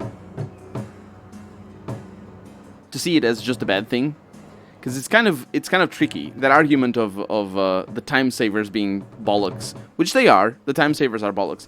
That argument is tricky. There's another side of things, is that the time savers are just cheats. They're cheats. Do you remember how in GTA 3 or GTA 4 you just typed things on your keyboard and you'd get new weapons, or you get like skill ups or whatever? Do you remember that? Those are cheats. You play with cheats. And yeah, you can play with cheats. You can have fun with cheats. No problem whatsoever. But the only reason why those games had cheats is because they couldn't charge you for using those cheats. And in fact, there are games that have like, I think, is it a Mortal Kombat something or other that has, you pay $5 and you get like 10 fatalities with just a couple of presses, instead of having to go through the whole combination for the fatalities, which it just cheats. And fatalities don't really matter, but because they're just they're not an actual competitive advantage. But it's so bollocks. It's just paid cheats. It is just bad. Can you imagine playing The Sims and actually having to pay to put Clapausius in, or Rosebud, or whatever I don't actually know. Kaching? What's the latest Sims money cheat? I don't remember. Is it Rosebud? It was Clapausius first, and it was Kaching. Motherlode. No, Motherlode is Sims. I don't know. Either way, the point is, paid cheats. That's what they are. Don't you find it very strange? Obsidian is already announcing Outer Worlds 2, and they released the last DLC of Outer Wilds a month ago. I think that might be, I don't know. Wasteland 3 is gonna have they just released a DLC, and they're supposedly gonna have a second DLC this summer. So I say Wasteland 3, yeah, Wasteland 3. So it might be that Microsoft wants to push a lot of games, which honestly I think is probably a good idea for them, for Microsoft, because they want to drive the Game Pass sales as much as possible. So publishing a lot of games is important, which I think for RPGs is the best thing, is to publish a lot of games, a lot of RPGs. Just publish a lot of RPGs, make them shorter, make them more replayable, make them more customizable, more based on systems rather than based on big cutscenes and whatnot. I don't know. What I do know is that when I do the Let's Play of the Outer Worlds 2, I will cut out all of the combat, except for boss fights. I will not cut out the boss fights. And it'll be the best Let's Play of the Outer Worlds 2. It's going to be the Outer Worlds 2, as it should have been. I'm going to title it like that. And people are going to be super mad. And it's going to be lovely. Yes, but you didn't pay them with real money. Right, Azor. But these days, the time savers are with real money. That's what I'm saying. It's they're paid cheats. You pay them with real money these days. It says to use disappointment. I didn't find all we already just released last DLC and announced. Yeah, exactly. Aswar. It's just they're pushing. I mean, it makes sense. Microsoft has a lot of money. It makes sense for them to invest like that. And they have absurd amount of money. That it's just incomprehensible how much money they have. They could just face roll the entire industry if they wanted to. Except they couldn't get the same revenue as the entire industry, but they could just pay for the development of everything. It reminds me of Dragon Age 2, Dragon Age Origins and Dragon Age 2 Fiesta. I don't know that. Was there anything in Japan where you played a dude play a game for you? Paid a dude to play a game for you? You can have that happens for MMOs. You can pay people to level your characters up. I mean, I don't know. I'm pretty sure that's against the terms of service, though. So I don't know. But that does happen to MMOs, which is one of the reasons why I never play MMOs, because not because you can pay people to level you up, but because they're games designed so that people actually want to pay people to level you up. Can you imagine how bad the game must be? And they are bad. Oh, BioWare with your freaking Anthem. Jesus Christ, Anthem is so bad. If it was Obsidian solo, then I would find it weird. Oh yeah. But Obsidian is a tricky company to. I imagine they're always on the knife's edge in terms of profitability. Although New Vegas carried them for a while, but then the first Pillars of Eternity as well. They were a subsidiary already of Take-Two for a while. I don't know when Private Division acquired them, but they were part of another company already. Or at least in terms of publishing. Origins was very successful, so Dragon Age 2 was immediately pushed out to release after it. Oh, yeah, it's the same, because it is the same, the same happened with Fallout New Vegas, to be fair. But it's the same principle, it's the same business principle. And, because, when I say business principle, it's not like the motivation, it's the fact that they're big companies that have the money to do that. And that's the same business principles. Big companies with something successful, they just want to capitalize on it. And it's the reason why Ubisoft releases an Assassin's Creed every year. It's the same basic, or Electronic Arts releases, all their football games every year and all that. So much copy pasting of assets, yeah. Fallout 2 was released like that as well. Fallout 2 had like 9 months of development. There's a lot of games that happens. The only good MMO is D&D Online that Harry keeps tooting the horn off. That's why I'm afraid of the Outer Worlds 2 putting pressure on them. As long as they don't make it combat heavy. Just don't make it combat heavy. It's gonna be amazing. Can you imagine just having nice exploration and interaction with the world, and it's just lovely things, and then good things? It's gonna be so good if it has good things. But then hopefully it does. If it's not a single-player RPG, it's not an RPG, says Ghostface. I don't think so. I think you can make. I think MMOs are not RPGs. But not that they can't be. I think you could make an MMO be an RPG. In the sense of, the traditional experience of going through a storyline and choosing things. I think you could make it, but they just don't make it. I don't know why. It's like roguelike developers always feeling the need to write into their story the reason why your character is why you're gonna play the game multiple times. Dark Souls does that, for example. There's a lot of roguelites do that. Diablo does that. A bunch of things do that. I say Diablo, but Diablo 1, does that. Where it's written into the storyline why you play it over and over again. There's like the cycle and all that sort of stuff. And that's because of the nature of roguelites. You don't need to do that. You play it over and over again because of the gameplay mechanics. You don't need to write it into the story. We have already heard the story of you being lost in a cycle. No, we don't need to hear that story. Just make it normal. Just, but I don't know. I don't know why. They really enjoy making their MMOs about how the story is about being MMO, and it just shapes the story into that. You can make it individual. I don't know. I don't know. Maybe I'm speaking out of turn. Maybe you can't make it maybe you can't make an MMO have a normal story, or they will make it even more combat so it gets pushed faster. Don't need to design as much quests, write stories, etc.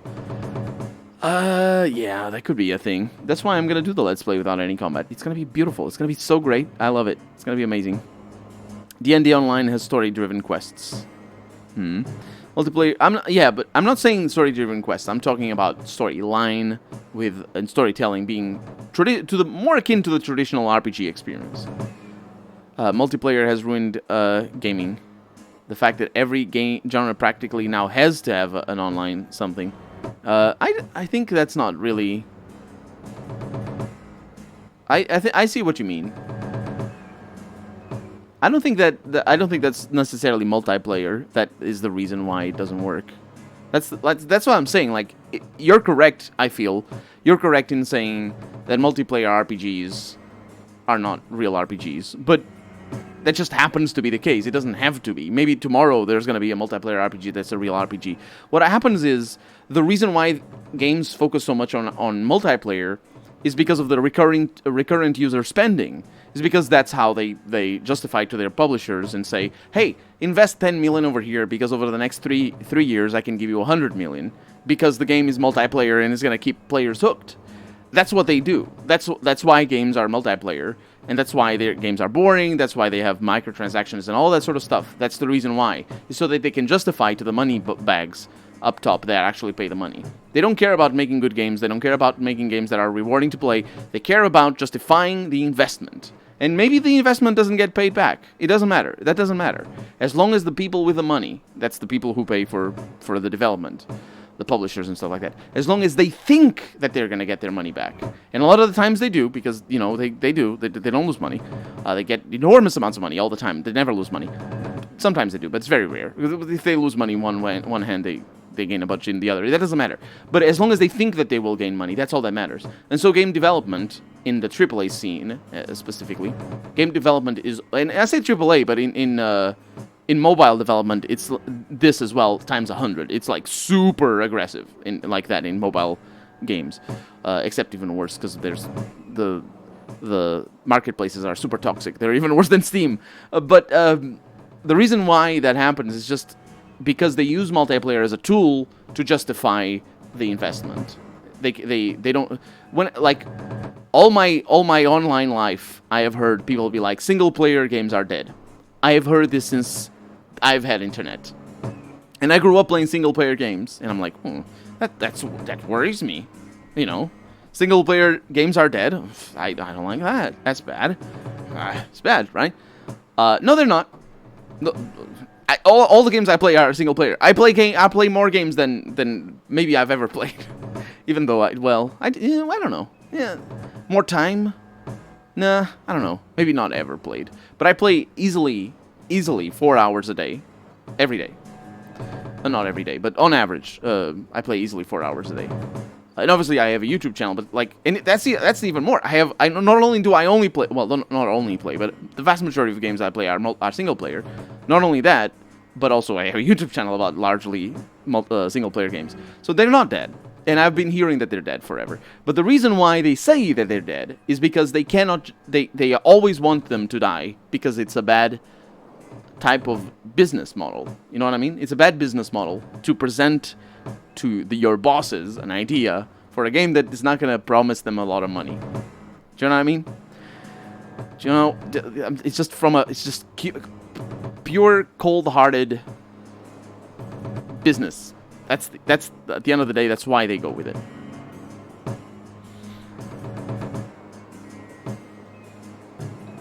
Why were you booing Age of Empires 4 on Discord? Good question, Azor. Because Relic hasn't made a good game since Company of Heroes 1. Relic is, I don't know what they're doing. I don't know what they're doing. They're and then just going back to the pot, really, making Age of Empires 4. Just don't do that. Don't do that. Make a new game. And shut up. Go away. I don't like Relic anymore. Relic is incredible. Company of Heroes 1 is an incredible game. It is so good. It's largely unfinished, but it doesn't matter. It's good. If you pay only $5 for it, you're getting one of the best games for $5. It's incredible. But it's also largely unfinished. But still, it's so good. They haven't. The game came out in 2006. They have. Was it 2006? When was Company of Heroes released? 2009? Nah, it isn't. It's earlier than 2009. 2007, maybe. I don't know. Either way, they haven't made a good game since then. Will you watch Microsoft conference tomorrow? Nah, I don't know. No way. No way. I grew up playing Sid Meier's Pirates. Sid Meier's Pirates is great. I played. I didn't play the original one though. On a 286 DOS PC. You cannot lie to me with multiplayer. I played Sid Meier's Pirates, the 2004 game, and I had so much fun with the game. It is such a fun game. But I could never quite be good at it. I did get some good campaigns, some good long campaigns, but I never really got to the end or to a place where the game ended, you know, in a nice note. I don't know if the game even has an ending. I don't think it is the sort of game that it is. But because you just keep getting a new crew and all that. Spent my entire childhood playing that one game, well, the vast majority. AAA games are trash. AAA games mostly are trash. The vast majority of them, yes. Sometimes they're good.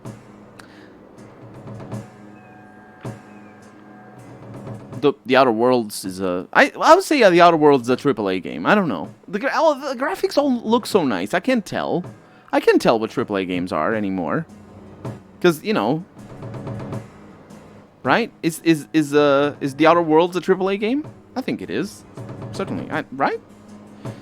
Look at EA. They barely do anything for their annual FIFA release, and they get billions there. Yeah, EA is just absolutely scum. They're just scum of the earth. Yeah, I doubt EA spends $1 million producing their annual FIFA games. They probably do. You need to account for a lot of executives inside of the company that are working. Well, when I say working, they're part of the team that works on EA. So there's a lot of actually very highly paid people that are responsible for the publishing and for everything being done for FIFA, for their FIFA game, for any of their sports games. So they do spend a lot of money. But in terms of like work hours for coding and that sort of stuff, that's kept to as small as possible. So as small as possible. I still play the 2004 game. Does it work on modern operating systems? Last time I tried it didn't work. I thought I played it on XP, but I didn't. I don't think it worked on Windows 7. I have Windows 10 though. One was trying to convince Colonel to play D&D Online. There are a lot of quests that are actually 3D versions of old computer ADD games like Temple of Elemental Evil. It's the time investment, and it's just me not trusting the genre really. At the end of the day, that's it. Outer Worlds is AA. Okay, I don't know. I don't know what AAA means. I don't know what AAA means. People just eat it up and buy it every year. Well, I mean, EA knows that, and they prey on it. There's an ending. It's the Rescue the Family quest line, and honestly, it shouldn't be in the game. Oh, I think I got that. Not that I think about it. Doesn't it like? Can you not like end your game very early? I thought there was something like it ends the game very early because it's just you rescue your family. There you go, off into the boons. Depends on the game budget. Nah, I suppose. They easily do. Some of the only games devs I know who don't get fired every year are EA making FIFA games. Yeah, because well, the other thing about that's actually a very important thing that Pigeon Fancy are saying. The thing about keeping a company lean, and when it comes to EA, obviously the company is bigger, but keeping a studio lean is to make sure that you keep the people working there because they already know what they're doing.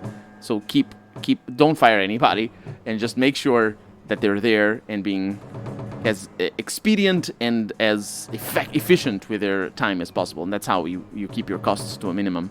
If you do, like Bethesda has a lot bigger costs in their development because they have a huge turnover, and their games do allow for that a little bit more than other games, but it's a big problem because you have to retrain so many people, and it's firing people and hiring new people. It's a terrible money waste from a business perspective, obviously. Because the other thing is also it's bad for everybody working on the company if you keep firing people.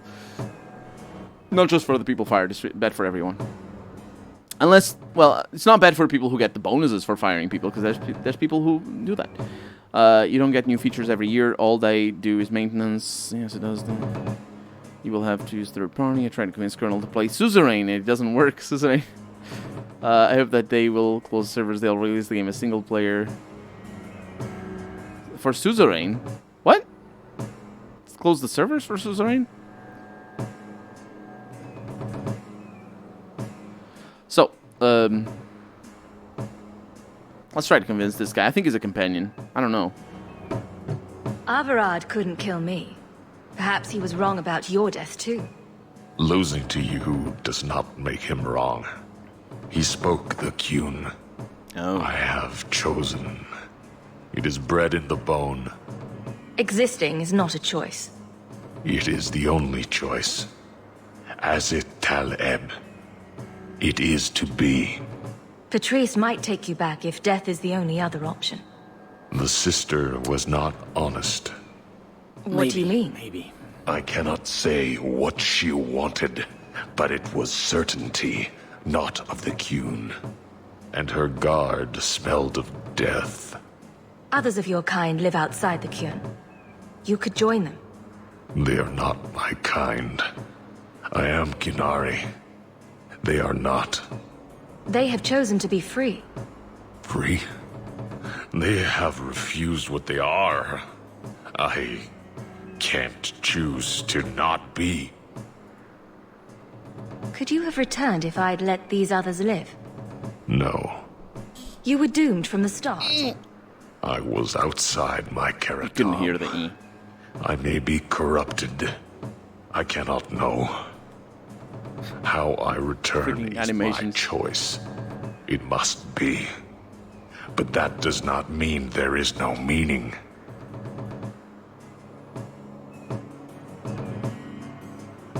I can't let this decision stand. If you force choice, it is not choice. Your doubt does not make me wrong. Certainty is comfort. That is the way of the Qunari. The way of the Qun. Take this secret thing, Basfarad. Remember this day.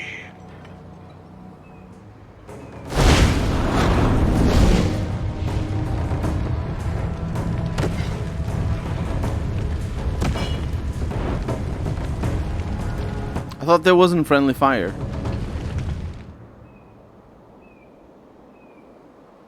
But what did he give me? The creature was free.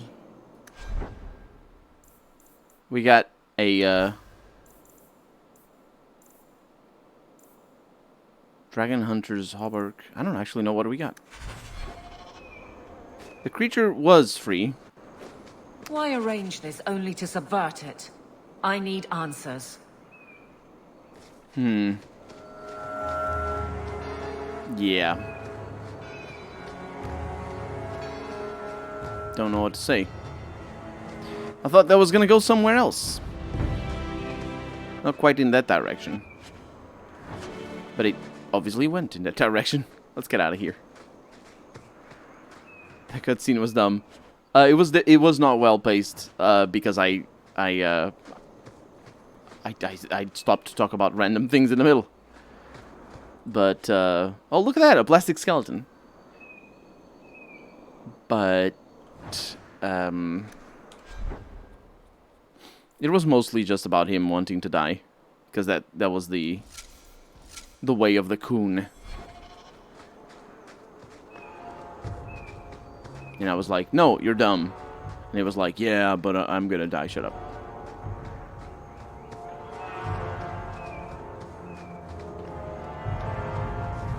I was actually talking, I was talking the other day about that. I don't know. There's a specific philosophical conversation about the nature of choice in this particular instance that ties to this, which is, for example, a person who is born here in Portugal that only speaks Portuguese is it their choice to speak Portuguese? You know what I mean? Like, obviously, they have the choice, a lot of the time, they have the choice to learn other languages. But it's not the same kind of choice that, you know, learning English. They have the choice to learn English, but it's not the same kind of choice that somebody living in England has to speak English. They still have the same choice, but it's not... But using the same word for that sort of choice, and especially when you connect it to freedom, it's really messed up. Because it makes you think that you have a choice when you don't really have one. The people who are born here in Portugal, they don't speak Portuguese because they choose to speak Portuguese. In the same way that I drink water because I choose to drink water right now, right? And even water, like, obviously I drink water because I'm fortunate enough to have it coming out of my taps in a clean manner. Even that choice is largely contingent on other things. But there's a lot of lack of free will and lack of choice when it comes to cultural things. So when that guy that killed himself chooses to follow the Khun, is he really choosing, or is he just indoctrinated? And when I say indoctrinated, I don't mean it as like a cult, even though it is a cult behavior. That's the Kunari. I mean it from a societal perspective. It's like the food that we eat. It's cultural. Or the music that we play or listen to. It's cultural. And largely there's a lot of choice there, but also there's a lot of not choice. Because you can't listen to songs from the 22nd century out of necessity. Because you can't. They don't exist yet. But yeah, it's there's definitely a philosophical matter there, and I am not smart enough to know what exactly that is, because I'm sure there's people who have talked extensively about this in very elucidated and what's the word? Convincing terms. What creature in the universe do you know that wants to die other than depressed humans? Oh, it happens in Animal Kingdom as well. It's the wanting, though. The wanting is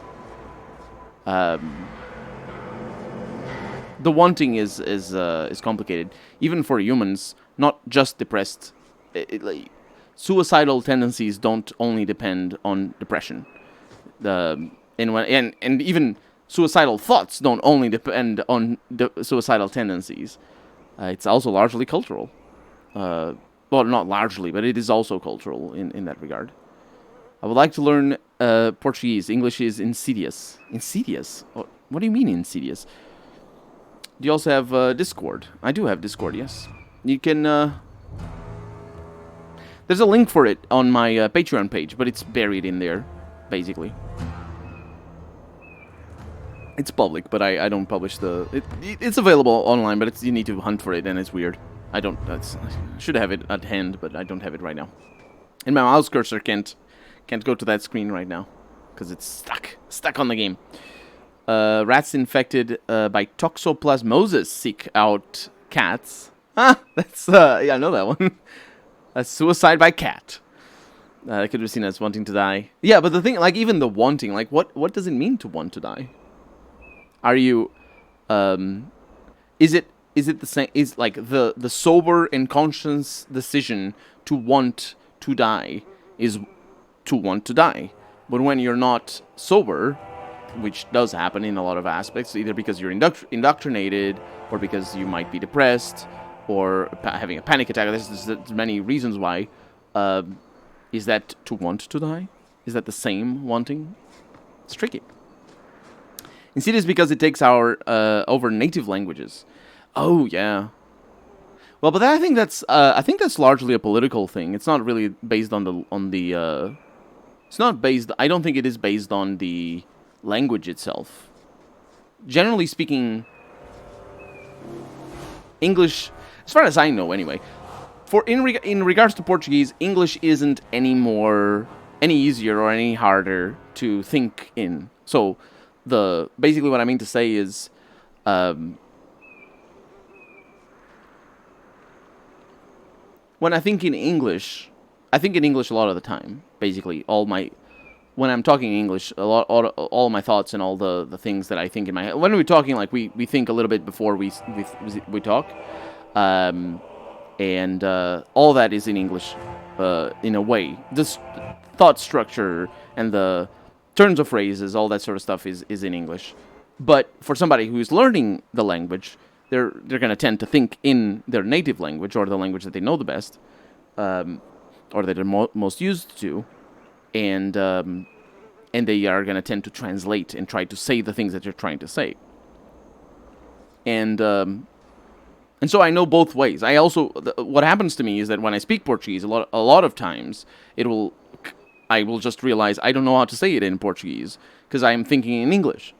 It does happen to me very often. I'll say probably once or twice every week. I will just be having a chat or something, speaking in Portuguese, and I will thank you for the bit, Nero del Alcorá. Welcome to the stream, by the way. A lot of times I'll just be talking in Portuguese, and I don't know how to say what I'm trying to say, because it's a turn of phrase, or because it's just a concept that I know how to express in English, but I don't know how to express it in Portuguese because I'm just not used to. Because I'm just, coming up with the explanation for the first time, or whatever the conversation is about, right? But the same happens the other way around. Like, there are things that I want to say, and it does happen, especially when if I'm doing a Let's Play, I know not to get myself into what's the word? Dead ends, into speech dead ends, as it were. So I never find myself in very hot water when it comes to saying things in English when I'm by myself. But when I'm in a multiplayer session, oh boy, will I stutter and be weird, because it's just a very different rate of conversation and completely new thoughts, because it's completely different people than me. So I will get myself into dead ends and just not know how to say it, because I will think of it, and the first thought that comes to my mind is in Portuguese, and I will just get stuck. So I don't think English is insidious from a linguistical perspective.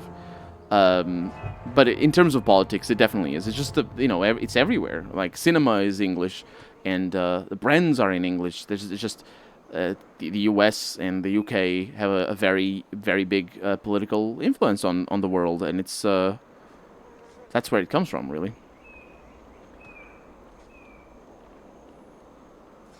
But think about this. You wouldn't be able to have nearly as large an audience if you were speaking only Portuguese. Exactly. And that is the reason why I did it in English to begin with. Yeah, that is. There's multiple angles to that, but the audience is the reason. No doubt about it. There's multiple angles, because on the one hand, I know that there's not a whole lot of Let's Play channels that play role-playing games, so there was an option. There was a reason why I wanted to do it in English.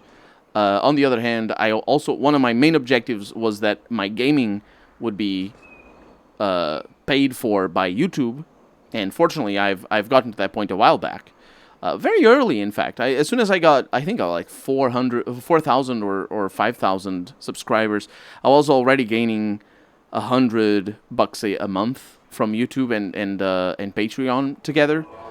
So gaming basically has been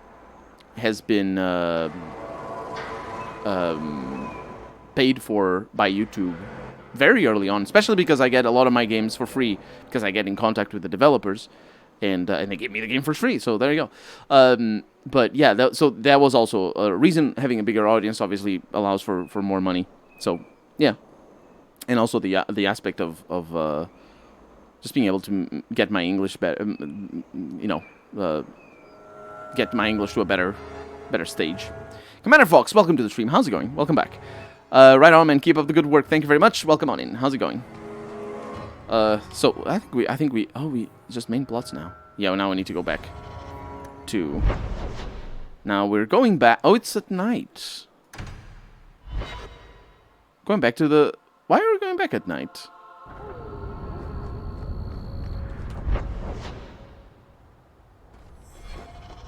I don't know. I have a Zoom meeting. Okay. Good luck with the meeting. Thank you for showing up, Ghostface. Thank you for the conversation and all that. Memories of this game are good. I'm enjoying it a lot, actually. I don't know how good it would be on a replay though, but that might be a failing just of me. But I'm enjoying it a lot. Leave nothing. It must be clean with no ties. Hawk. It was Hawk, right? From the streets. You took the Qunari from the city? Without incident? You know what we faced. Mind your tongue, Ferelden. Please, do speak your mind. This was a damned roundabout way of trying to kill me. Do you really think yourself so important? If someone saw an opportunity in the mage, if the Qunari murdered those who tried to help it, yes, that might be useful. But it wouldn't be personal. The Chantry must see the Qunari as the monsters they are. If someone ushers that along, some sacrifices are justified.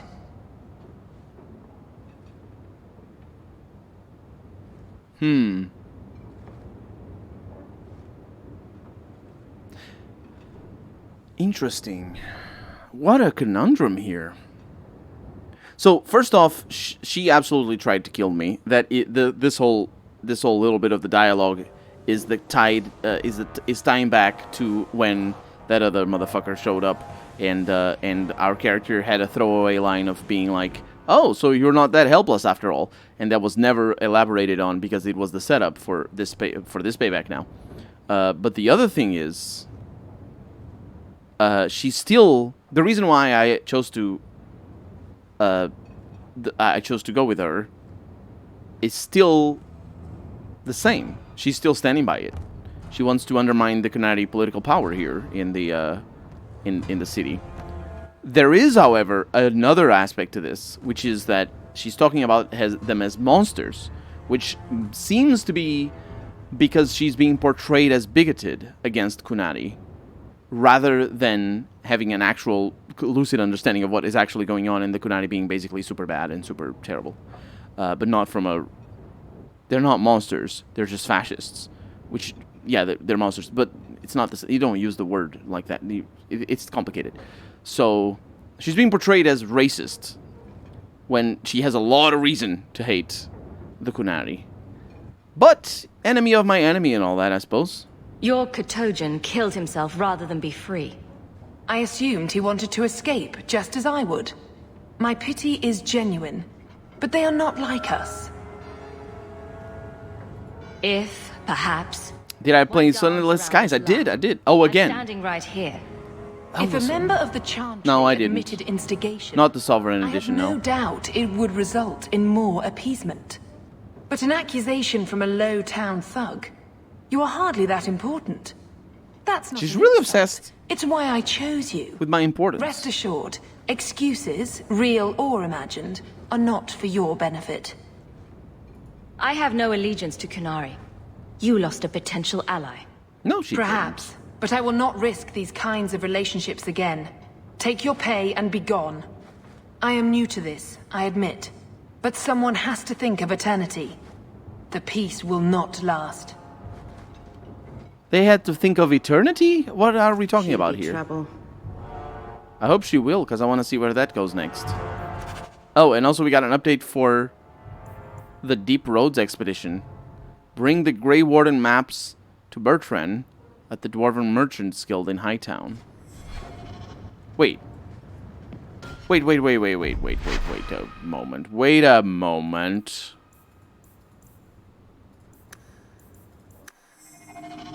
I like your Sunless Skies LP. It's soothing. Leave Thank nothing. you. It must be clean with Oh, dang it. Please, do speak your mind. She'll be trouble. She will not. Let me press escape. My god, what is wrong with you and your freaking everything? There we go. Am I not wearing clothes here? I don't think I'm wearing clothes in that screenshot. Don't look. It's gonna demonetize. Would be more so if not for the save scum. He's not very helpful, is he? Oh, no, that's somebody's not wearing pants, but no, that's not what I wanted to look at. Why did it get updated? Finish tasks in Kirkwall while Brantan makes preparations for the expedition. Let's go back to the other save. Yeah, the... No, man. Quick load. Quick load loads an autosave. My god. The saves coming really was just because the time I don't have I at the time, like Silent Sky not Silent Skies, Sunless Skies. Sunless Skies was the sort of game that I wish that by now I would play on stream, because it's just a lot better, and then I would edit like I'm doing it, so I wouldn't need to save scum. Any wasted time, basically, I would be able to just edit out. But the problem is, because of the pacing of the Let's Play itself, I need to be always conscious, and because I don't edit the Let's Play, I need to be always conscious of that. So my long-term objective is to continue doing what I'm doing right now here on Twitch, which is to play games that I then publish as edited Let's Plays, and I think that makes for much better Let's Plays. It still allows me to ramble. It allows me to be more precise with my speech, because I don't I edit things. It's just a lot better, and it allows me to have immediate help about a lot of things. And it's just yeah. I'm very satisfied with the way things are going with the Let's Plays that I'm doing here on Twitch. My existential thoughts has just followed. Thank you very much for the follow, and welcome to the stream as well. How's it going? So yeah. Sunless Skies is the game that is definitely one of the games that I would do here. Like Vampire. Yeah, exactly. Vampire is a good game for playing on stream, because despite actually having a lot of dialogue, which does mean that I just record a lot of episodes in a single stream, there is a lot of going around and just not doing much, which can be boring for a Let's Play. I feel I always try to strike a balance, because I think Let's Plays are going in a direction where there's more and more people who want to see just the meaty, nice things about the game, and they don't want basically. Twitch has changed the Let's Play scene in a way that took a little while for me to understand, because there's a lot of Let's Plays, like, you would just have dozens and dozens of episodes of repeated stuff, and people just eat it up, and I do that as well, but they would just eat it up, because it's the sort of content that is easily put on the background and just enjoy. But Twitch is here for that. That's what Twitch is here for. Is just for the stuff that you put in the background and enjoy. And pay, like, either because somebody's just podcasting over the repeated content, repeatable content, stuff that is just exploration or grinding or all this sort of stuff, or because it's just, just like the sounds of the games, that, not all, obviously, that not all streamers are like me. I ramble a lot, I talk a lot, I feel a lot of the airtime with my voice, and actually the reason why I started watching Let's Plays was because I just wanted to hear the sounds of the games. And I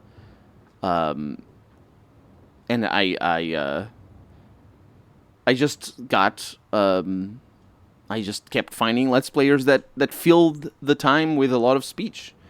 One of my early Let's Plays was let me just be here. Let me just finish this before I forget. Oh, this changed. Speak to Bartran in Hightown's Merchant Guild to get the expedition started. Be sure to wrap up the remaining business. Everything is wrapped up. Now, watch for the ramble, says Pigeon Fancier. I try to make my rambles as good as possible when it comes to editing.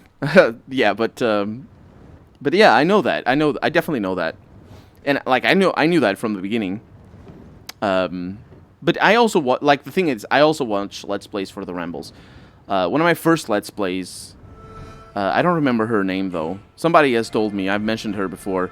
There's an Arx Fatalis Let's Play from who I assume is a German woman. This soundtrack is very weird. This particular soundtrack is very loud. From who I assume is German, but I don't remember her name. And she has an amazing Arx Fatalis Let's Play. Really good. Edited, although she does everything, but it's edited. and the audio quality isn't the best, and the video quality isn't the best, but it's an old Let's Play, like from 2012. And she knows the game back and forth, and I just watched that Arx Fatalis Let's Play, and I was like, oh, this is great. But I also saw the value that can be added to a game by the Let's Player being good.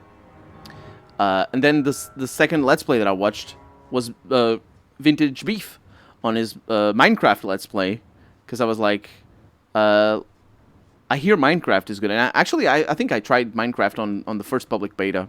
I think it was free at the time. The single player version was free, and then it boomed, the multiplayer, and I got wind of that, and I was like, let's look up a Minecraft Let's Play, and I got lucky because I got the best Minecraft Let's Player, Vintage Beef, and I was very lucky later on to be able to actually do a multiplayer series with him and his patrons. But Formula 1, it wasn't Minecraft. Although I have played on his server. But either way, the point is, I found him, and he's got a very specific, and very, very enthusiastic commentary style. And I was like, oh, this is great. This is great. And I watched a bunch of his episodes. And then that's what got me into Let's Plays. That's I started, actually seeking out Let's Plays. And then I found the best Let's Player, who's just the best Let's Player, which is Splattercat. And he's just so good. He's just so good, honestly. He's just good. It's just fantastic. But the reason why why he stuck with me the most is because his taste in gaming is very similar to mine. And I just, search for new games, search for Alone in the Dark, search for Darkest Dungeon, search for Battle Brothers, and I kept finding him over and over again. This War of Mine, it's just a bunch of Let's Plays that are it was him in front, and I was like, man, this guy, I'll just keep finding him. I'm gonna subscribe. Splattercat is easily the single biggest influence for me. So he's very, very talkative. And he really leans in on his personal stories. It's just got amazing stories, and he's really good at telling them. And he leans in on his knowledge, and he leans on his sense of humor, and he sings well. It's just, Splattercat is the best thing. Seriously, unsubscribe from me and go watch Splattercat. Although he doesn't do Let's Plays anymore, which is a big shame. I made a video about that, actually. He used to do Let's Plays, but he doesn't do that anymore.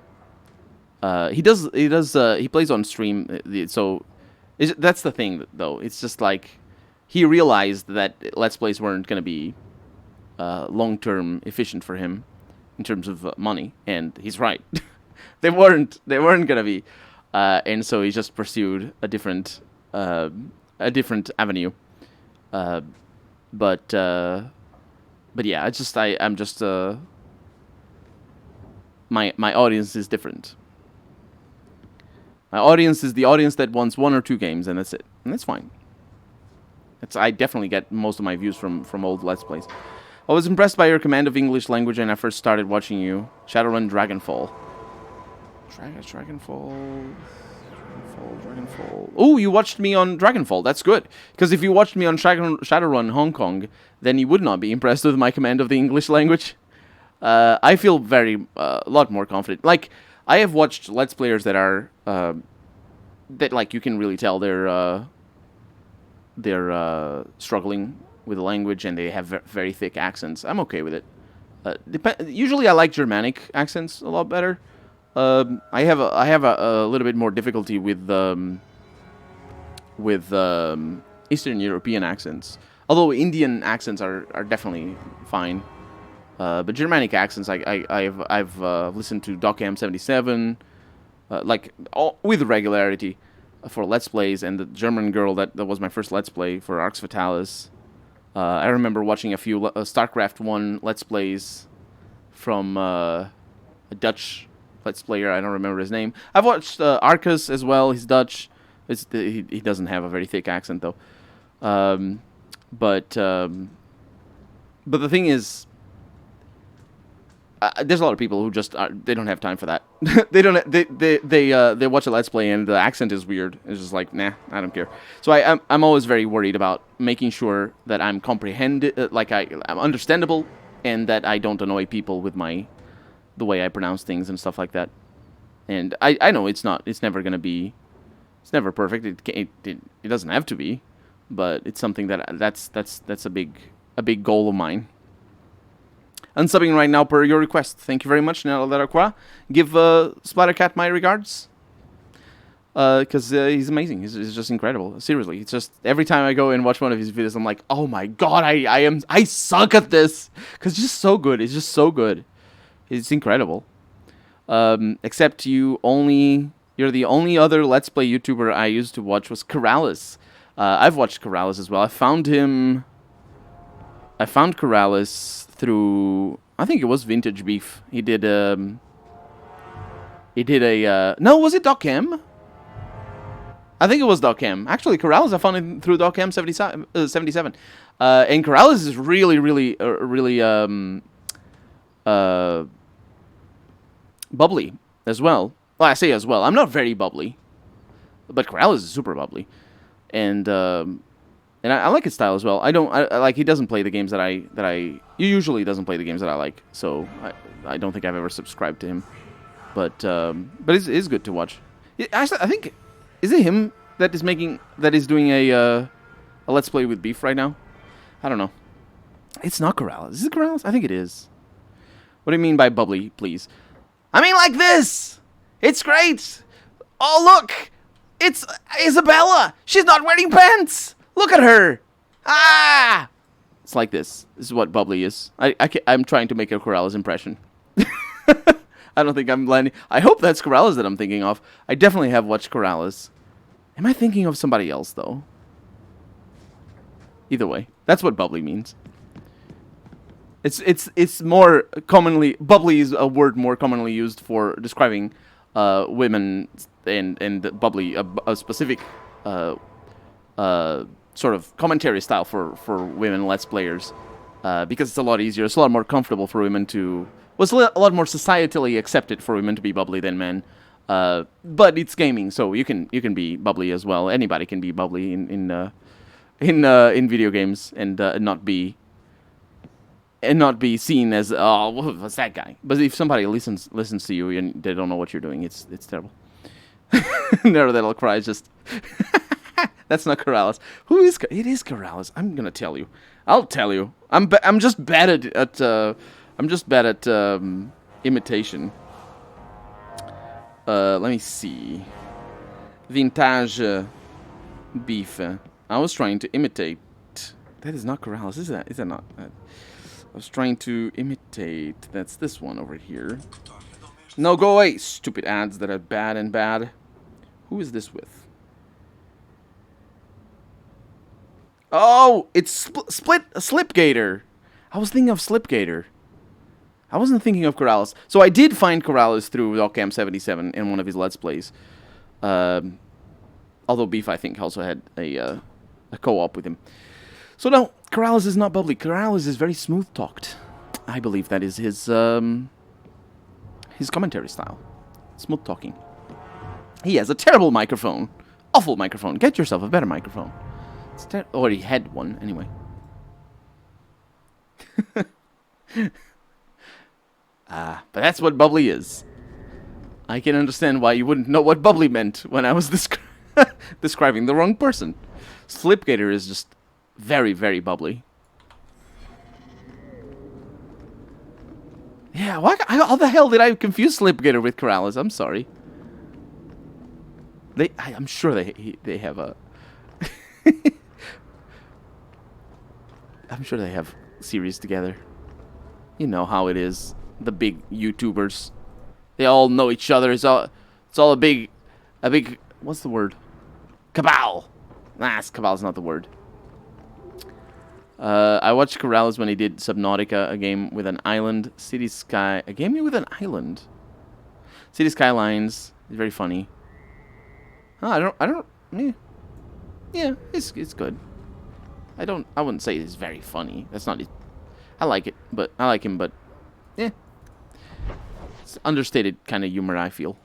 Unless I'm thinking of the wrong person, obviously. Again. City Skylines. I've also watched some City Skylines Let's Plays. creativity-based Let's Plays. Hubert! Greetings, partner. Business is good. That is bad. That is a bad thing. Take all my junk.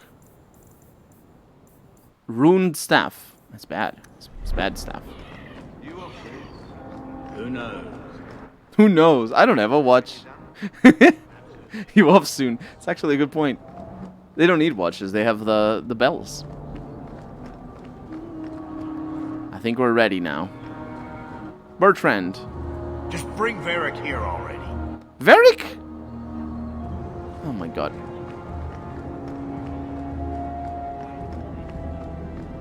How am I even gonna find Varric? I don't even know.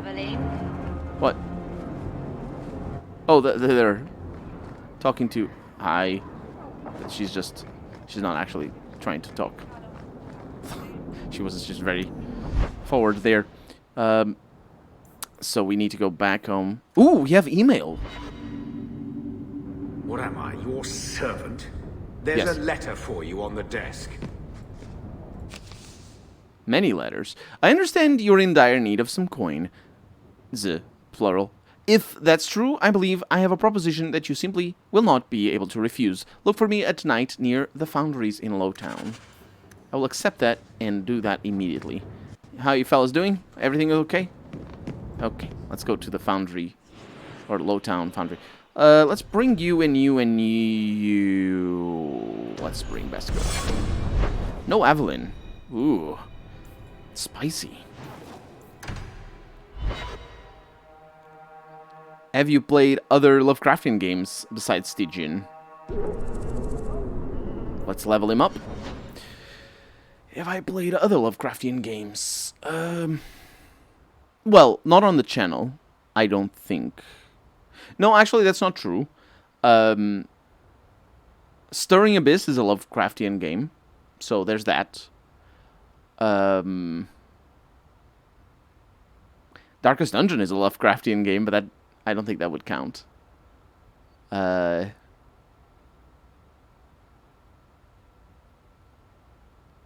on the channel. I have played Dark Corners of the Earth, the recent Call of Cthulhu. I didn't finish it. I didn't like it. I've played... Dark Corners of the Earth is great. I've played another one that I forget the name of. Super Passive. I've played a little bit of the Sunken City. Didn't finish it. Just watched a Let's Play instead. That was fun.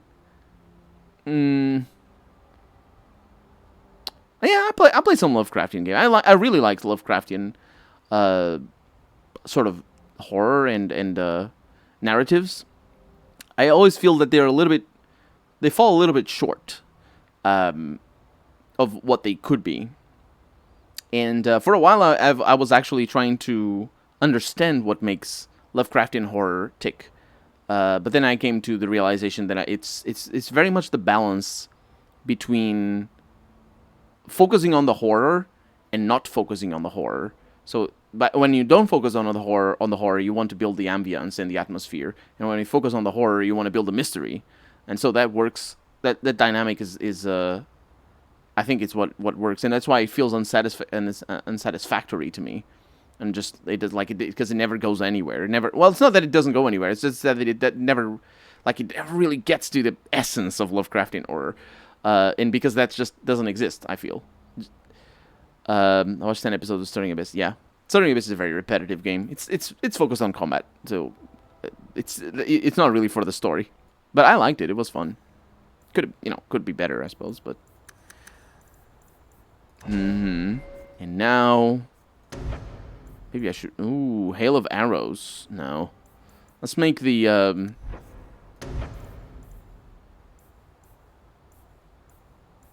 Needs another level here. Ooh, that sucks. Woof. That tree is bad. That tree is terrible. Terrible tree. All these requiring level 3s. Shut up. Evade. The rogue leaps backwards. Enemies within melee range will often seek an easier target instead. Yes, they better. They better. And let me select him. Because I have that over there. That's fair enough. And then I shift all of these once over. There really could be better ways of dealing with this, honestly, just creating little folders. Either way, the important thing here is that he already comes set up for the evade. He doesn't.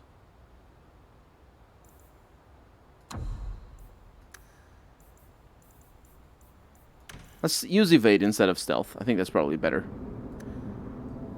It's probably less disruptive. I would guess. The only game with a Lovecraftian vibe that was good was Scratches. Ooh, I played, it wasn't really that Lovecraftian, but I really liked Darkwood.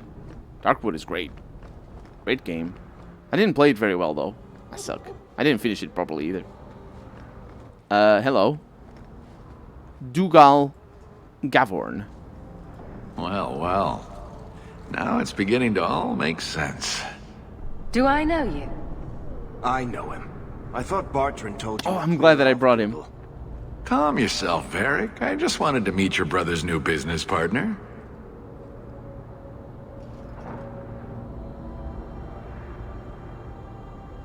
Let's go with this. That remains to be seen. And that's what I need to talk to you about. Dougal's one of my dear brother's ex-partners. Bartrand turned aside my offer of help, even though I had the coin to spare. Thing is, I still think it's a promising venture. The fool won't let me invest, but if someone like you invested on my behalf... What do you think? Hard to say. Dougal's never done me any harm. See? There you go. Still don't trust you. You're as sour a bastard as my brother without the family connection to make it easier to swallow. Do what you like. I came to you, not to him. But we do need the coin. Bartrand was pretty desperate for help. He must have had a good reason to turn you down. You did. We had a disagreement. They tried to kill each other. You've met Bartrand, yes? Someone would need the patience of a Bronto not to want to kill him. But what's done is done. Now his pride won't let him take my coin, even if it ruins him. He won't be happy if I do this. He'd lose his mind. Not that it wouldn't be funny to watch. So we're doing Then why tell him? Bartrand is better off not knowing a lot of things. This way he's happy, you're happy, and I'm happy. We're all happy. Just what kind of terms are we talking about here? I give you what Bartrand needs. Bartrand thinks it's your coin. Then when the expedition's done, you pay me back double. What if I don't have double? This might all be for nothing. If you really think it's such a waste of coin, why go at all? I think double's the very least I could earn back for this kind of investment, don't you? This seems suspicious. I'm taking quite a gamble myself. I'm willing to bet you're a good risk. Bartrand obviously thinks so. You care to extend the same courtesy to me?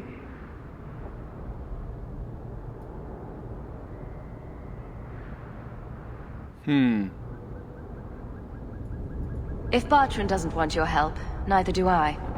Think you can come up with a coin all on your own, eh? Fair enough. Hawk will find a way. Really? From what I can tell, it seems your friend enjoys spending coin more than saving it. You change your mind? Come talk to me. I doubt this expedition is going anywhere in the meantime.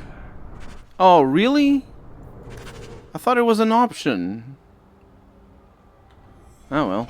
Still lacking the funds for Bartrand's little venture, I assume? My offer stands, you know. Yeah, I have the funds. Actually, I think I have way more than the funds, but sure. It seems I have no choice. That's what I said. You tell Bartrand that the coin's on the way. I'll have it delivered to him discreetly. Good luck on your expedition, my friend. We shall meet again.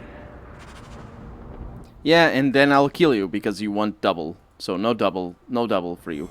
Ooh. Wait. Did you see that was a different thing now? It didn't...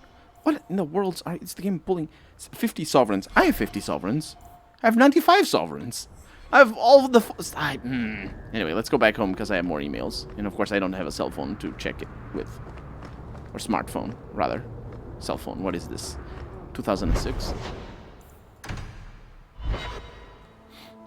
Rika's breath, you get more letters than I do. There's another one on the desk. Why would you get letters? A letter for Carver, my darling Carver. I miss you so much! Exclamation mark. When are you coming back to Ferelden? The Blight is over, and the Darkspawn are gone! Exclamation mark. There's nothing to be afraid of! Ellipses. Not that you'd ever be afraid, bravest man I've ever known! Exclamation mark. We're not going back to Lotharen. I hear the land is poisoned or something. Father is raising money for a new farm in the Banorn. I don't know when that'll happen, but he's working very hard. We're living with my aunt in Denerim, so please send your letters there. Why haven't you been writing, Carver? Question mark. Did you find another girl in the Free Marchers? Question mark. Remember, Colin, no girl will ever do what I did for you behind Barlin's shed that time. You just think about that! Exclamation mark. Write me soon! Exclamation mark. I love you! Exclamation mark. Peaches.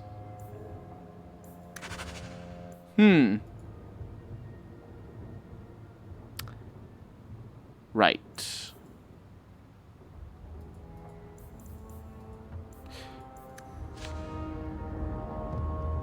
Now I want to know what she did. Carver. I'm with you, sister. For now. Are you? For now. But what if Peaches came back? What if she did the thing? The naughty? I don't think that was a quest, actually. Nope, we're done. We're done with the quests. Let's go. So we need to bring Varric.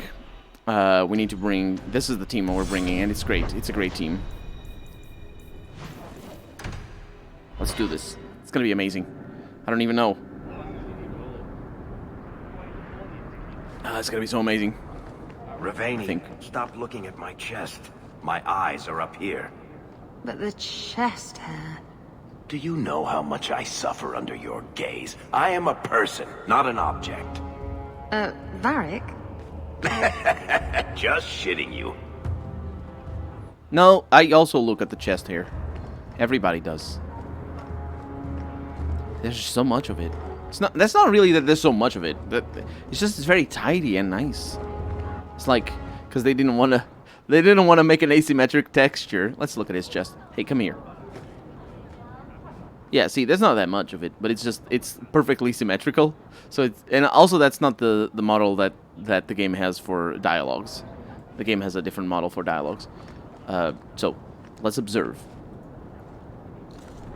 You. See? Ah, brotherly love. Very tidy. It's quite something, don't you think?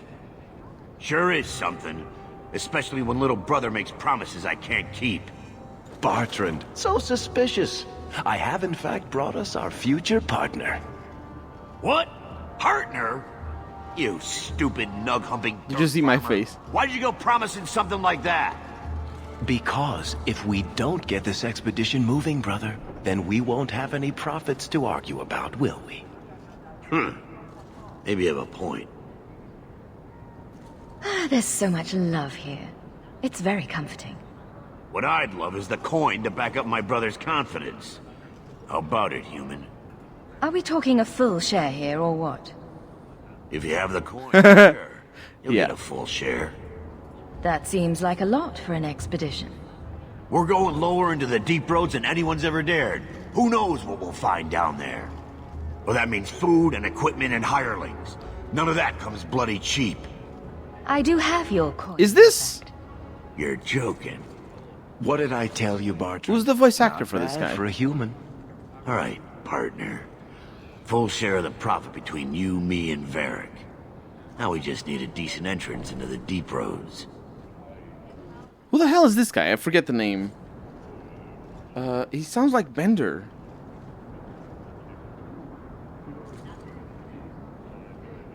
He sounds like Bender, doesn't he?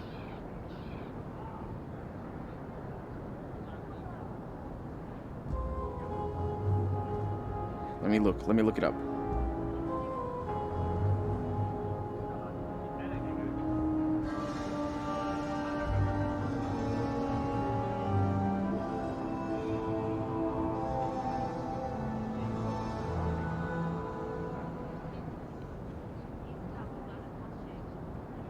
John DiMaggio. Okay, there we go. Oh, that's not what I want.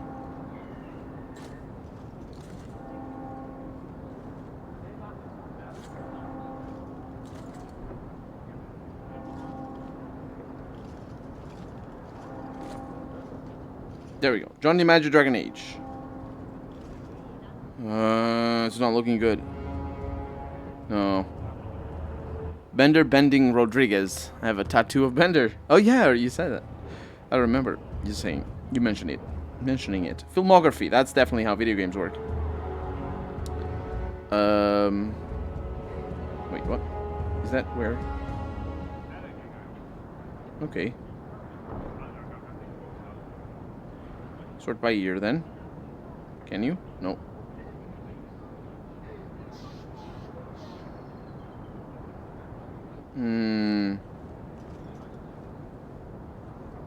Feature films. No. Video games. No. He does so much stuff. Video games, there it is. Come on.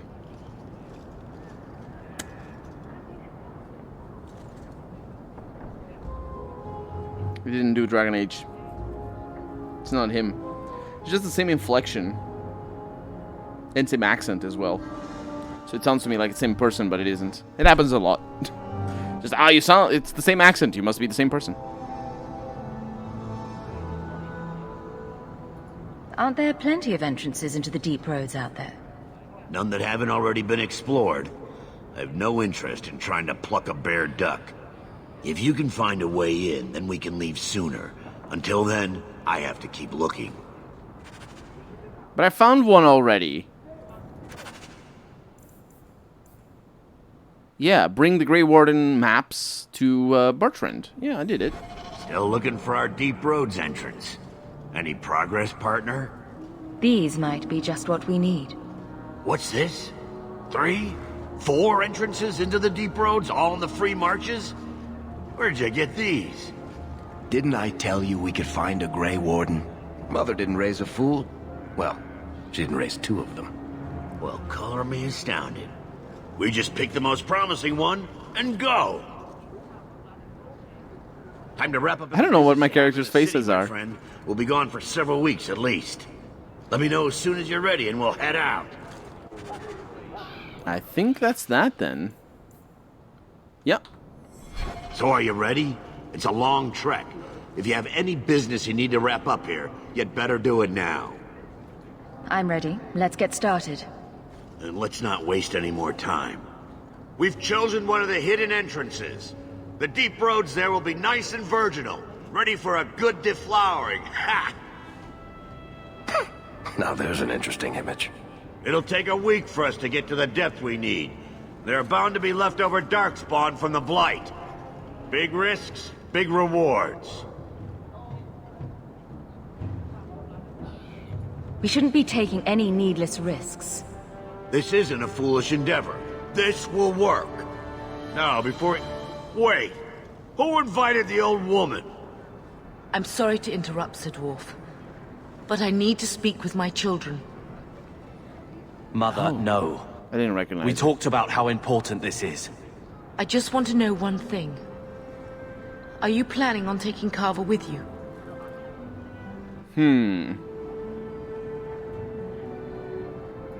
I hadn't decided yet. I'm going. It'll be fine. Okay, It's not fine. You can't both go. What if something will happen to you? I understand wanting to do this. But leave your brother here, I beg you. I said I'm going.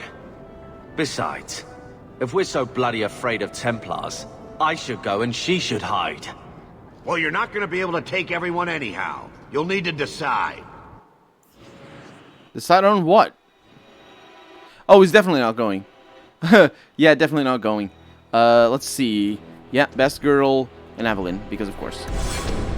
Oh, thank the Maker. What? Now you're just being daft. You need me down there. We can't both go into the deep roads. It's too dangerous. So I get left behind to mind the chickens. I see how it is. Carver, your sister's only doing what she thinks is best. I know. I guess I'll have to do the same. I look forward to stabbing you in the back, Carver, and carving some nice hunk out of you. Personal drama over with? Now let's get underway. Been a long time coming, eh, brother? That it has. The deep roads await! It's also worth mentioning that I don't trust Carver completely. Bringing him along might have been a bad idea just on that basis alone. No, this can't be right. The champion was an apostate who came to Kirkwall to spread subversion against the Chantry. But you claim this wasn't the case. The champion just happened to have dealings with the Qunari, joined forces with a known raider, a blood mage, a rebel warden, and for what? Coin? Maybe it's not as simple as you imagine, Seeker. Simple? Do I need to remind you what your friend did? Do I need to tell you how many lives have been lost? How many more will be lost? You cannot sit there and tell me she is innocent. I don't know if innocent is the right word exactly. She must have known. Somehow the champion knew what was down there. That's why she wanted to join your expedition. No. None of us knew. If we had, this would have all turned out very differently. Is that so? Then tell me your version of what happened on this expedition. Well, we entered the deep roads as planned, but we didn't get very far.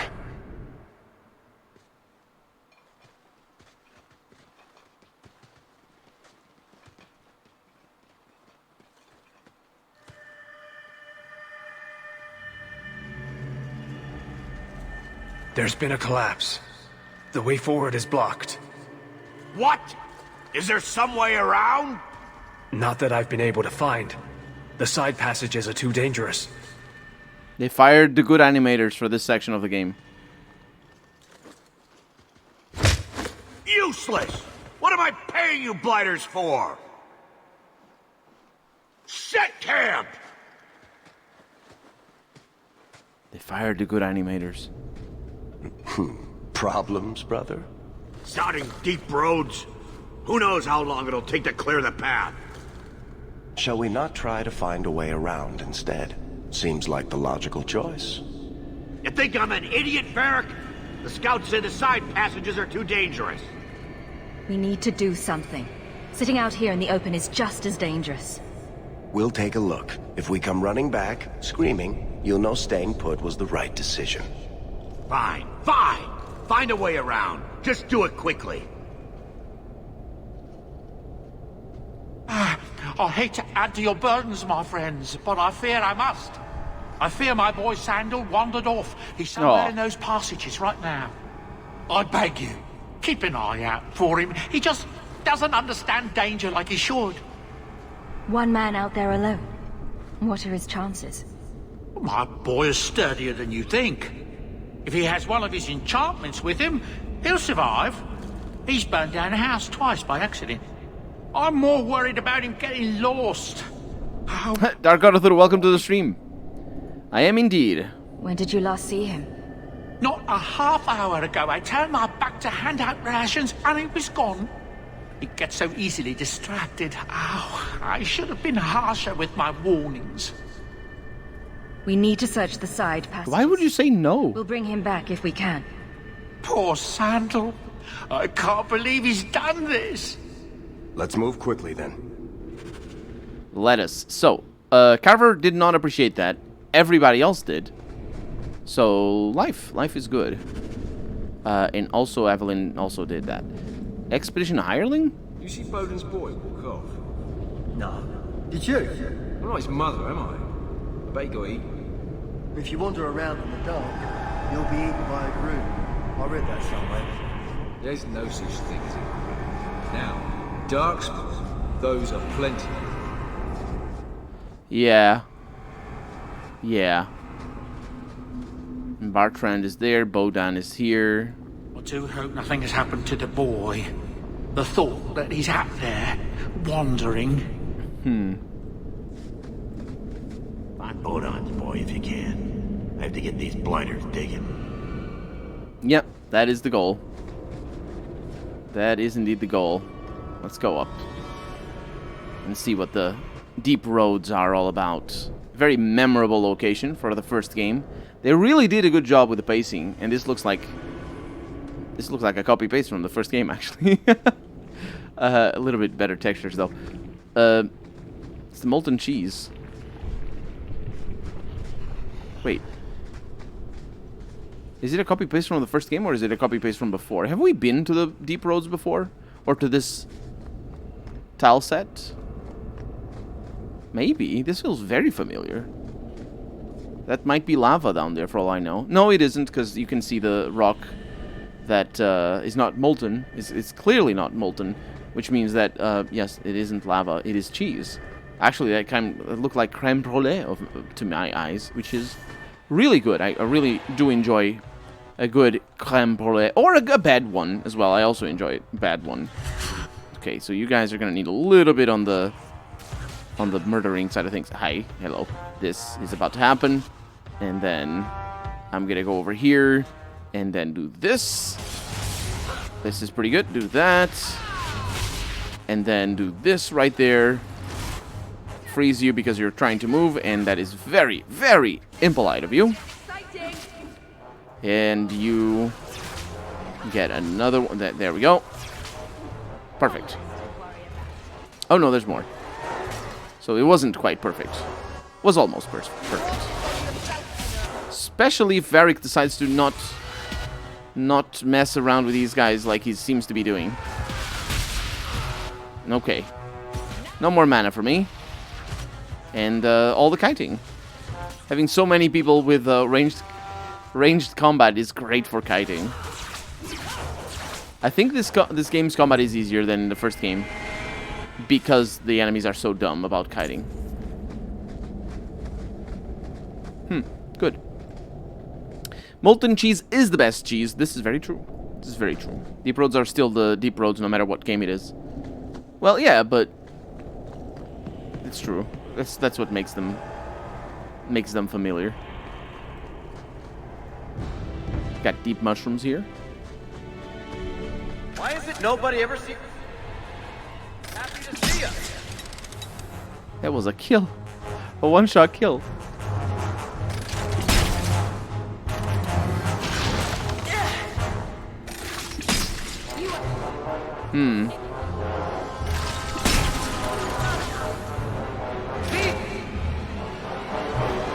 Freeze this guy, freeze this guy, freeze this guy. Okay. Soundtrack is really interested in telling me about its trumpets. Did you guys get stuck? Because this wasn't a fight. It didn't count. We're good to go. We are indeed Oathbreaker. I think that's from the original game. Isn't it? Who can use it? It is a single-handed weapon. Oh, it's a two-handed weapon. So, definitely not what I was thinking. Oh, this is much better than the hand axe. This is the Edge of Song and Glory. Which I think she was recently able to use now. Okay, pretty good. I'm sending Varric first because of the traps. It's important to see them.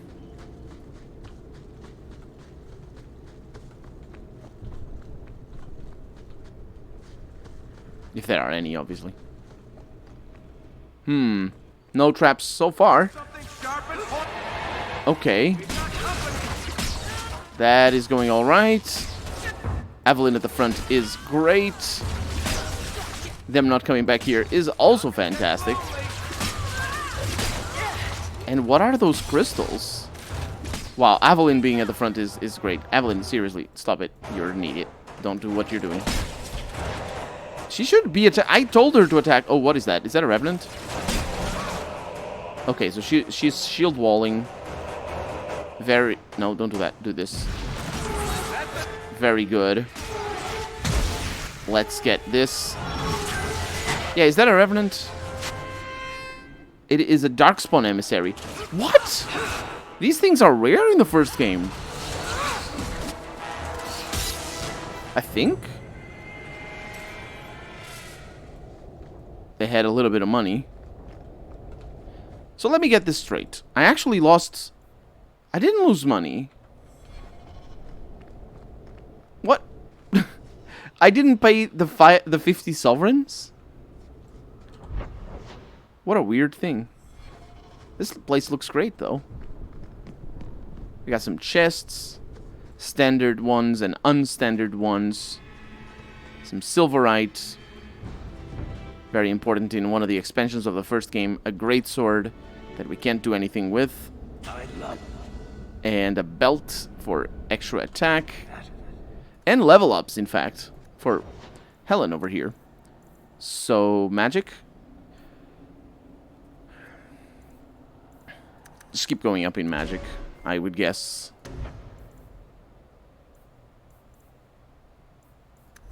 And let's start getting some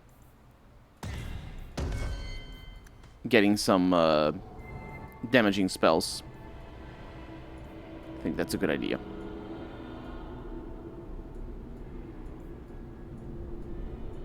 There we go. Everything is sorted. She's not using it automatically. Yeah. That's good.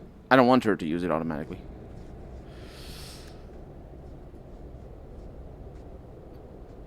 I recently went through this mission, and for some reason I had all demons and no darkspawn enemies. They look different in the first game, the emissaries. Yeah, maybe that's why I'm thinking. Okay. It's a lot of them. That is quite a lot of them. It's fine. Off to a good start here. Put that over there. And then that's the one. Just some little spiders, you know. Poisonous though they may be. They don't pose a big threat. That might pose a big threat. It's a monstrous spider. Okay.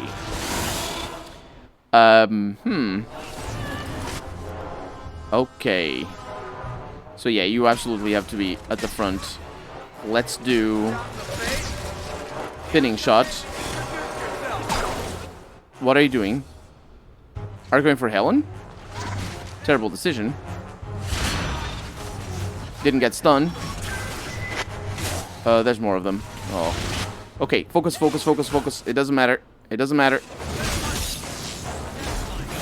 It does not matter. Just focus damage.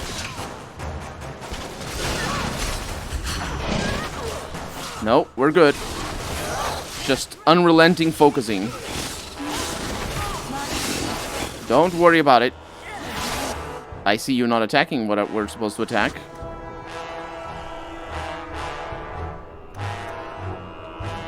You're good. There we go. Okay. That's all I needed. That's all I needed. And then you get stunned, and everything is fine. 3 level ups. Yeah. The reason why I focused there is because it was very obvious that the summon of the ads was meant to be like a second stage to the fight, and I ain't about that. I don't like second stages to fights. You will die, and then I will kill your tiny little children that are pathetic and tiny. And also, this door opens with a chest behind it. It's a two-handed weapon, I think. Yes, indeed. So nothing for us at the moment, but the level ups, those are for us. Cunning 30. That's great because it allows us to have the next level of lockpicking. The ads in this game get really excessive. They have been getting pretty gruesome so far. I hope they don't get worse than they have been right now, because I'll get tired of it, honestly. Do I want subterfuge?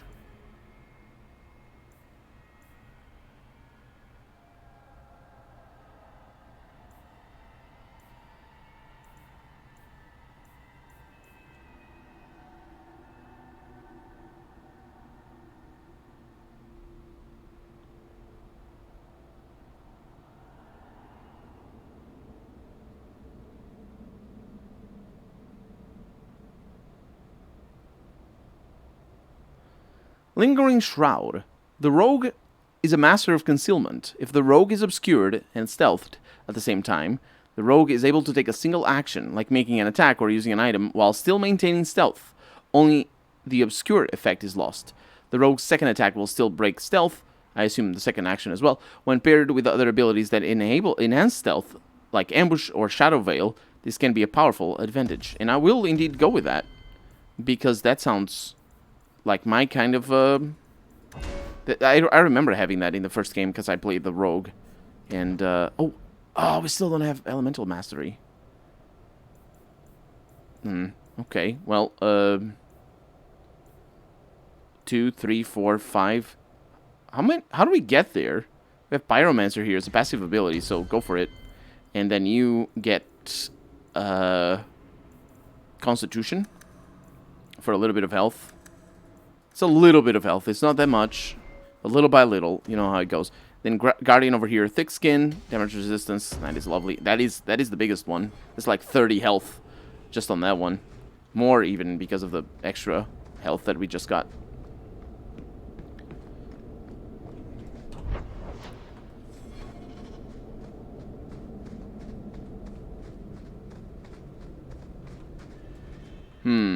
Looks like trouble's coming.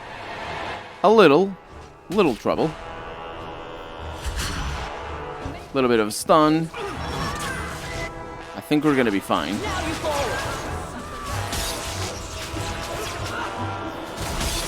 I'm definitely not doing too much damage here.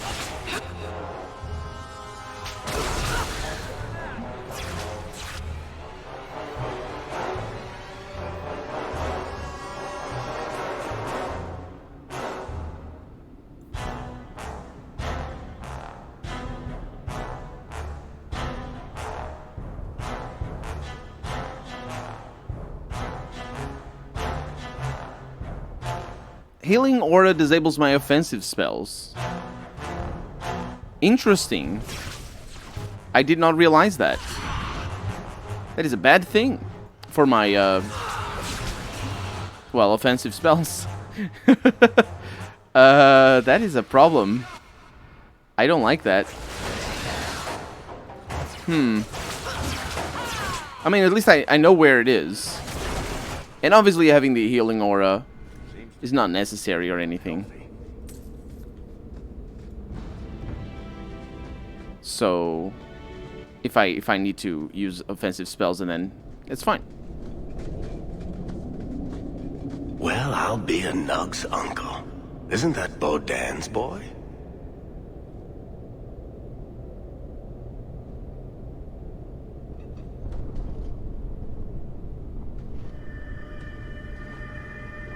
Hello? Unbelievable. I'd really like to know how you managed to kill all of them.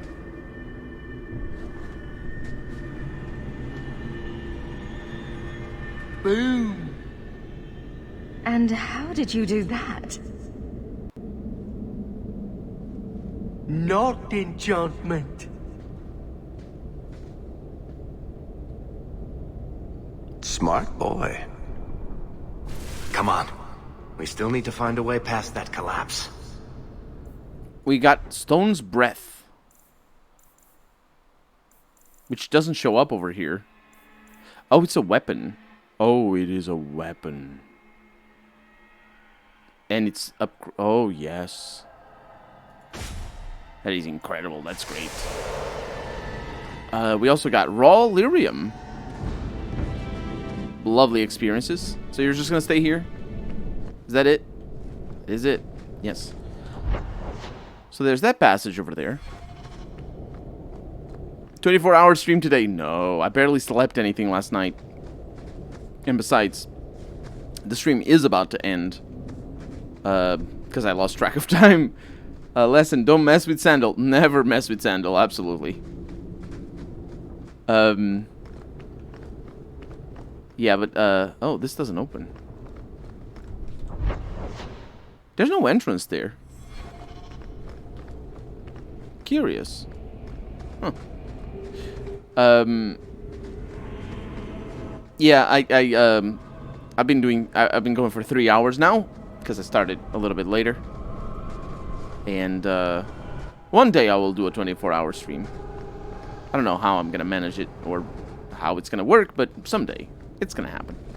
Just for fun, just for kicks and giggles. We're gonna stay here for right now because it's a lovely place. Beautiful, beautiful place. I don't actually know where these things come from. 12-hour stream then. I think we've done a 12-hour stream. Last year, I did one for charity. I think it was 12 hours, or was it 8? No, it was 12 hours. Easy, easy peasy. Started at 10 a.m. and ended at 10 p.m. No problem. Don't do it, it's unhealthy. It is unhealthy, Red Core. Thank you. Welcome to the stream, by the way. I'm finishing the stream right now, but it is unhealthy. I feel that as long as I drink plenty, if it's multiplayer, it's a lot easier. It's not as much of a strain on my eyes, on my throat. But as long as I drink, it's fine. Speaking of which, anyone I know that did the 24-hour stream regret it? No, I know plenty. I know people who have done 48-hour streams. Well, I know streamers who have done. Yeah, I know I was trying to think if I know them personally. Well, certainly not on person, but yeah, I know streamers who have done and YouTubers that have done 48 hours. They sleep in the middle though. Because it's multiplayer, so they sleep in the middle and it's just like, you know, go for sleep for 8 hours and somebody picks up the slack. But it's still like it's still intensive, obviously. Anyway, that is gonna be that for this week's Dragon Age, because next Saturday, because it's Saturday, it's Sunday for me, but it's Saturday. Next Saturday will be when, it's my current timestamp, when I pick back on Dragon Age. Because now it's Saturdays for Dragon Age, it's Tuesdays for Prey, no, Tuesday for Vampire, Thursdays for Prey, Saturdays for Dragon Age. So, thank you so much for joining me. Have a good night, everybody. Stay safe. Have a good weekend as well. And I will see you next Tuesday. Bye-bye.